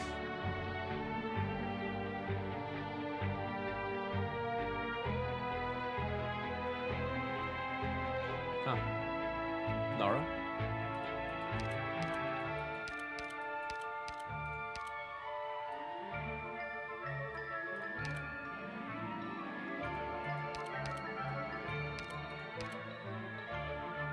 Complete off stages. You enjoy watching the pain of submission, rebellion, death, and rebirth all tangled together. Pre-written scripts of the past scattered to the wild, into the wind. Now you can create his own future.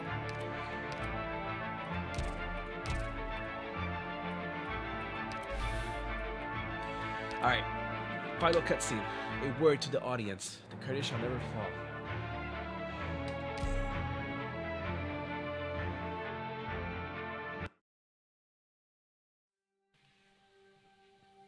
Prison.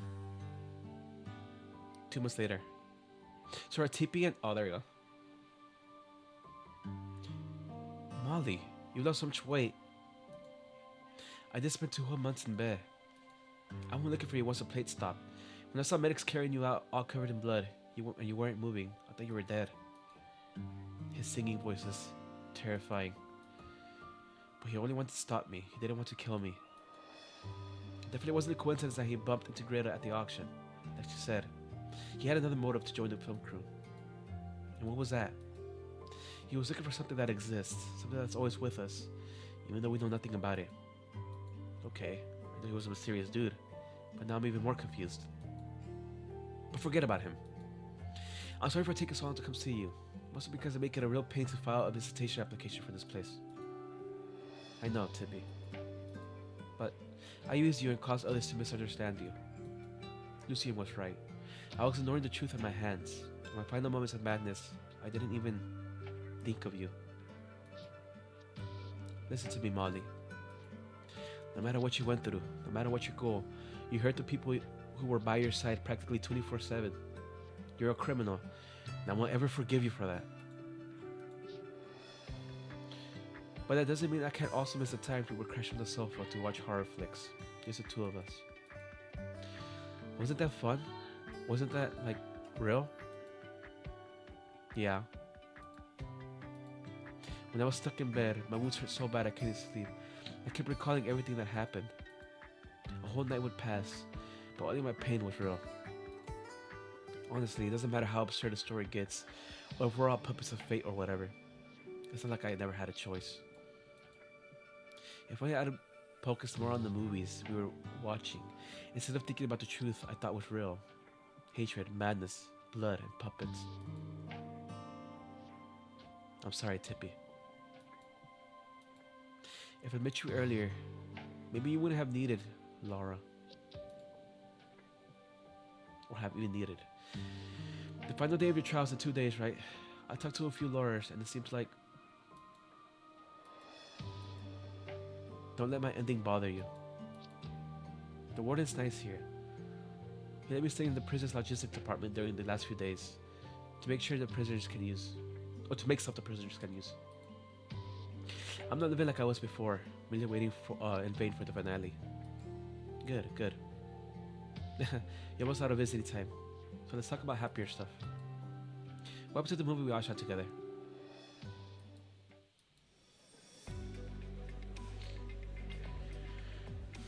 Such Ragwood Avant-Garde Film Festival. 1 day ago.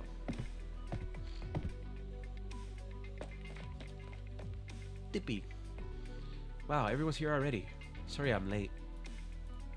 Nervous, Steven? A bit. Relax. We shot the ridiculous finale. And then they went to editing, color grading, and music production. Everyone did their best to complete production in only 2 months. I'm glad we agreed on the title change, Steven. I should be thanking you again for your final performance inside the catastrophe. Otherwise, deleting those 3 words would have been nothing but pretentious navel gazing. Lady DuPont is by no means as attention-grabbing as the death of Lady DuPont, but let Greta worry about the marketing. There's no doubt in my mind that our new title suits the story best. Right, I'll handle it. I'll get Lady DuPont into theaters. Then visit a police station to do what I have to do.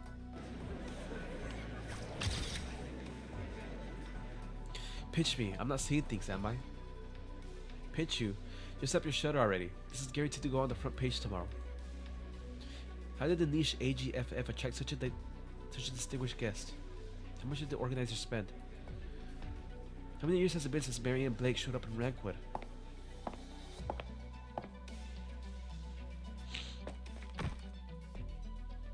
Grandma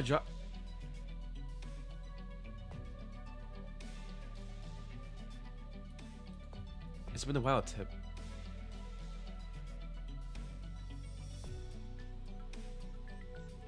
Wait, is she calling her that as an honorific, or is that actually her grandma? I mean, they're different races, but it's still possible.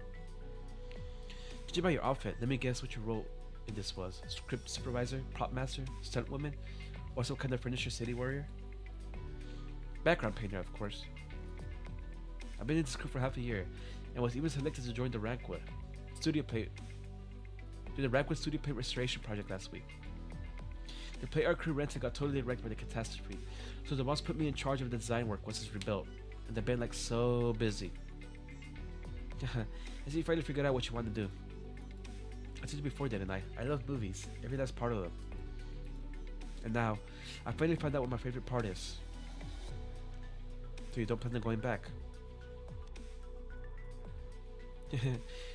Think you keep shielding me from the old man? Tip, your grandfather may be an old friend of mine who used to be my finest partner in the industry, but that doesn't mean he'll let me tell him how to raise his grandkids. Okay, so she said it as an honorific.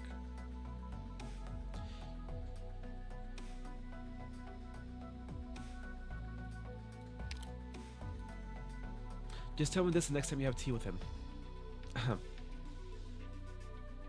We're all retired, aren't we, old chap? Why waste our time worrying about the little things? I know Tip didn't use any of your contacts, nor did she follow your plan to become a historical film director, but isn't she living it up in Rankwood?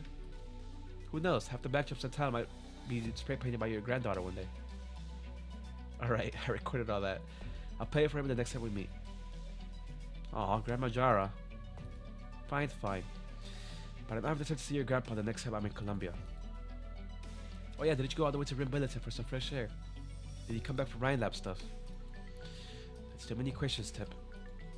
Once the screening is done, I have to head over to Max DC to see the Vice President. So at least let me have a chat with an old friend, will you? Not to see Marianne. Just call me Jara. After so many years from the away from the silver screen, Marianne sounds like a stranger's name to me. Either way, I have to thank you, Jara. I'm sure you know that given my current reputation, I don't have much of an influence in the industry anymore. So without your help, the AGFF would never have allowed Lady DuPont as a late submission. It was my pleasure. Though I must say, I had no idea that Tippy was actually... I would have helped you with or without her. I just watched the part with the catastrophe.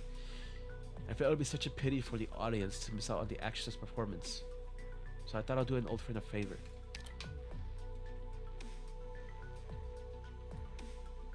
Wait.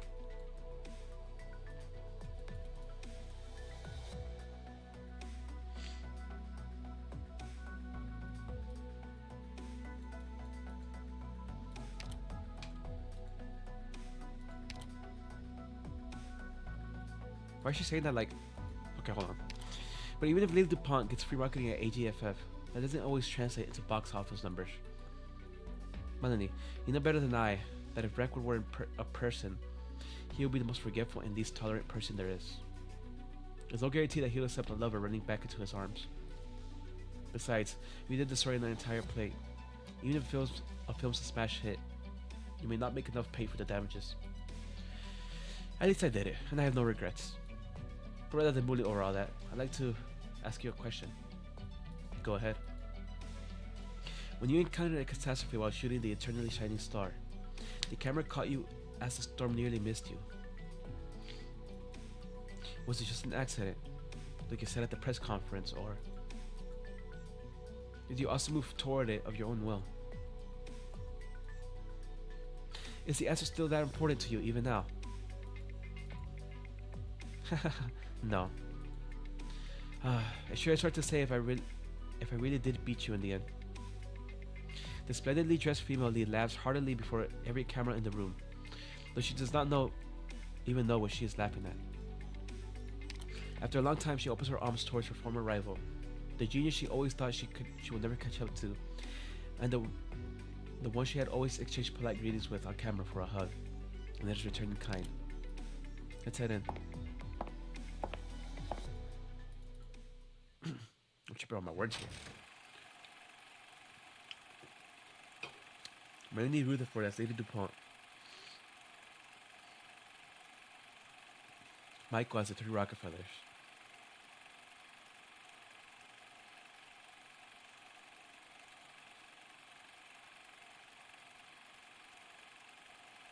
Dalton as Sir DuPont.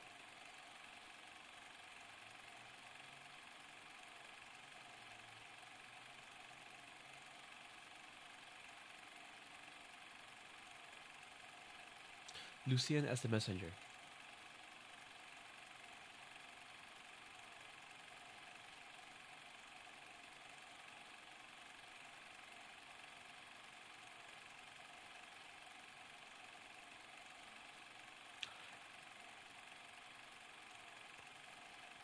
Is it gonna actually end like as a credit scene?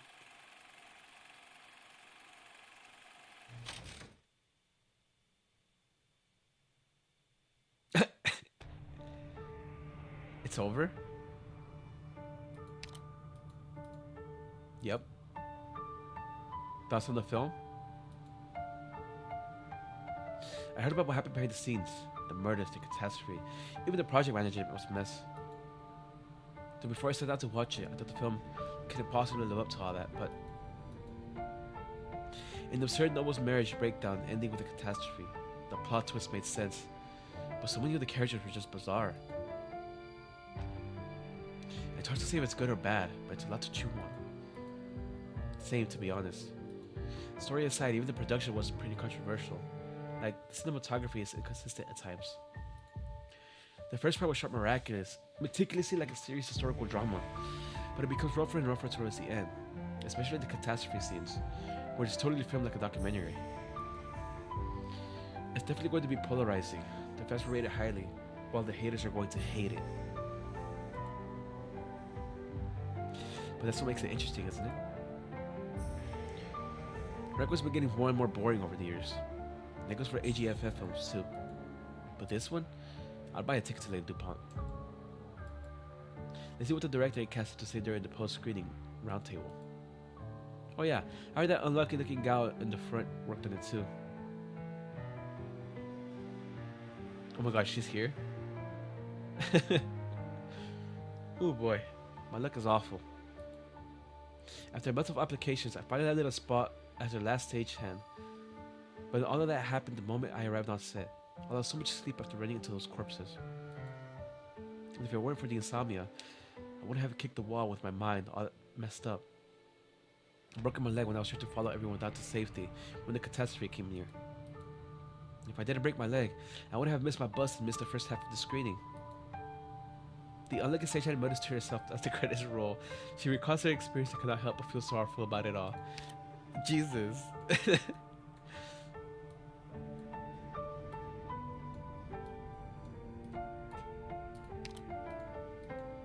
Even the images on the screen feel strange to her. The familiar faces I've seen have all been assembled in the way she cannot understand. Just like her topsy-turvy life.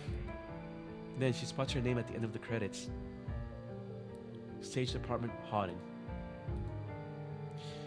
No matter how the hand of fate may change, it will eventually leave a line. A truth you believe in.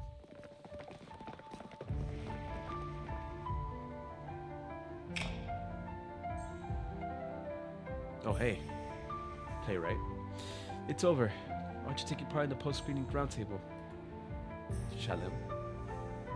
I'm not with him. Besides, the two of you are here. Ha, true enough. Yes, it was wonderful. Be it the film itself or otherwise. Lucien. Is he dead for good this time? Or is he still alive somehow? I'll have to think about that.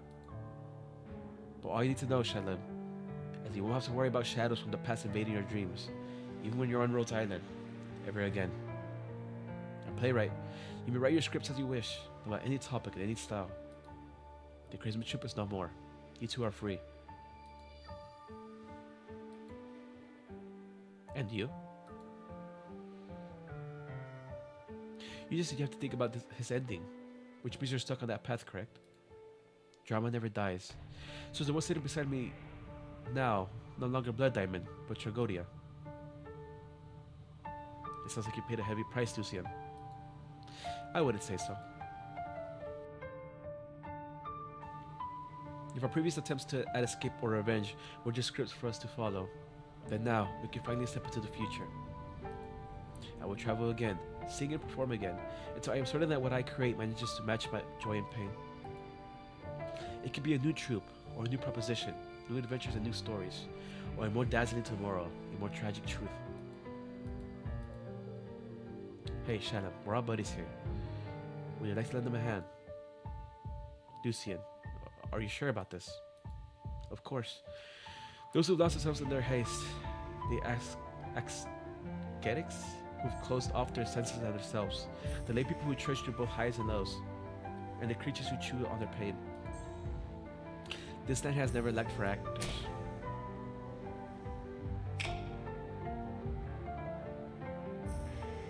So I welcome you both to join the troupe.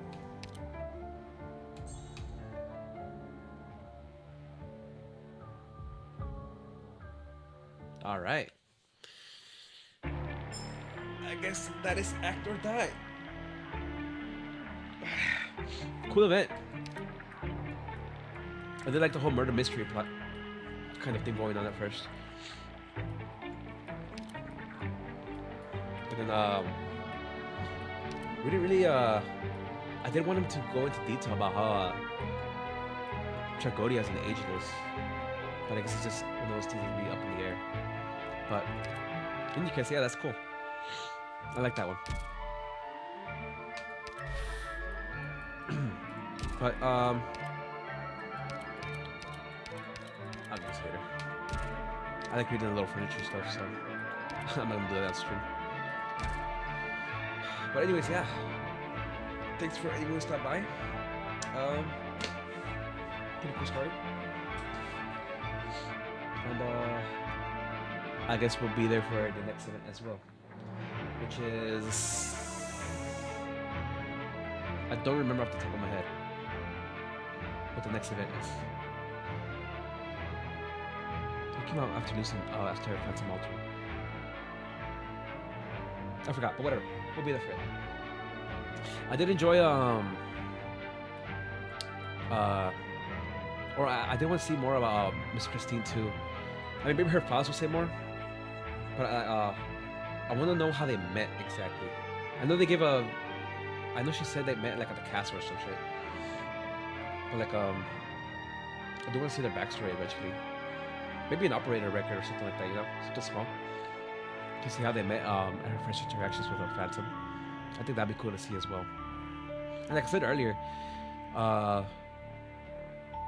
it doesn't show much, but I do think Miss Christine cares a lot for Lucian.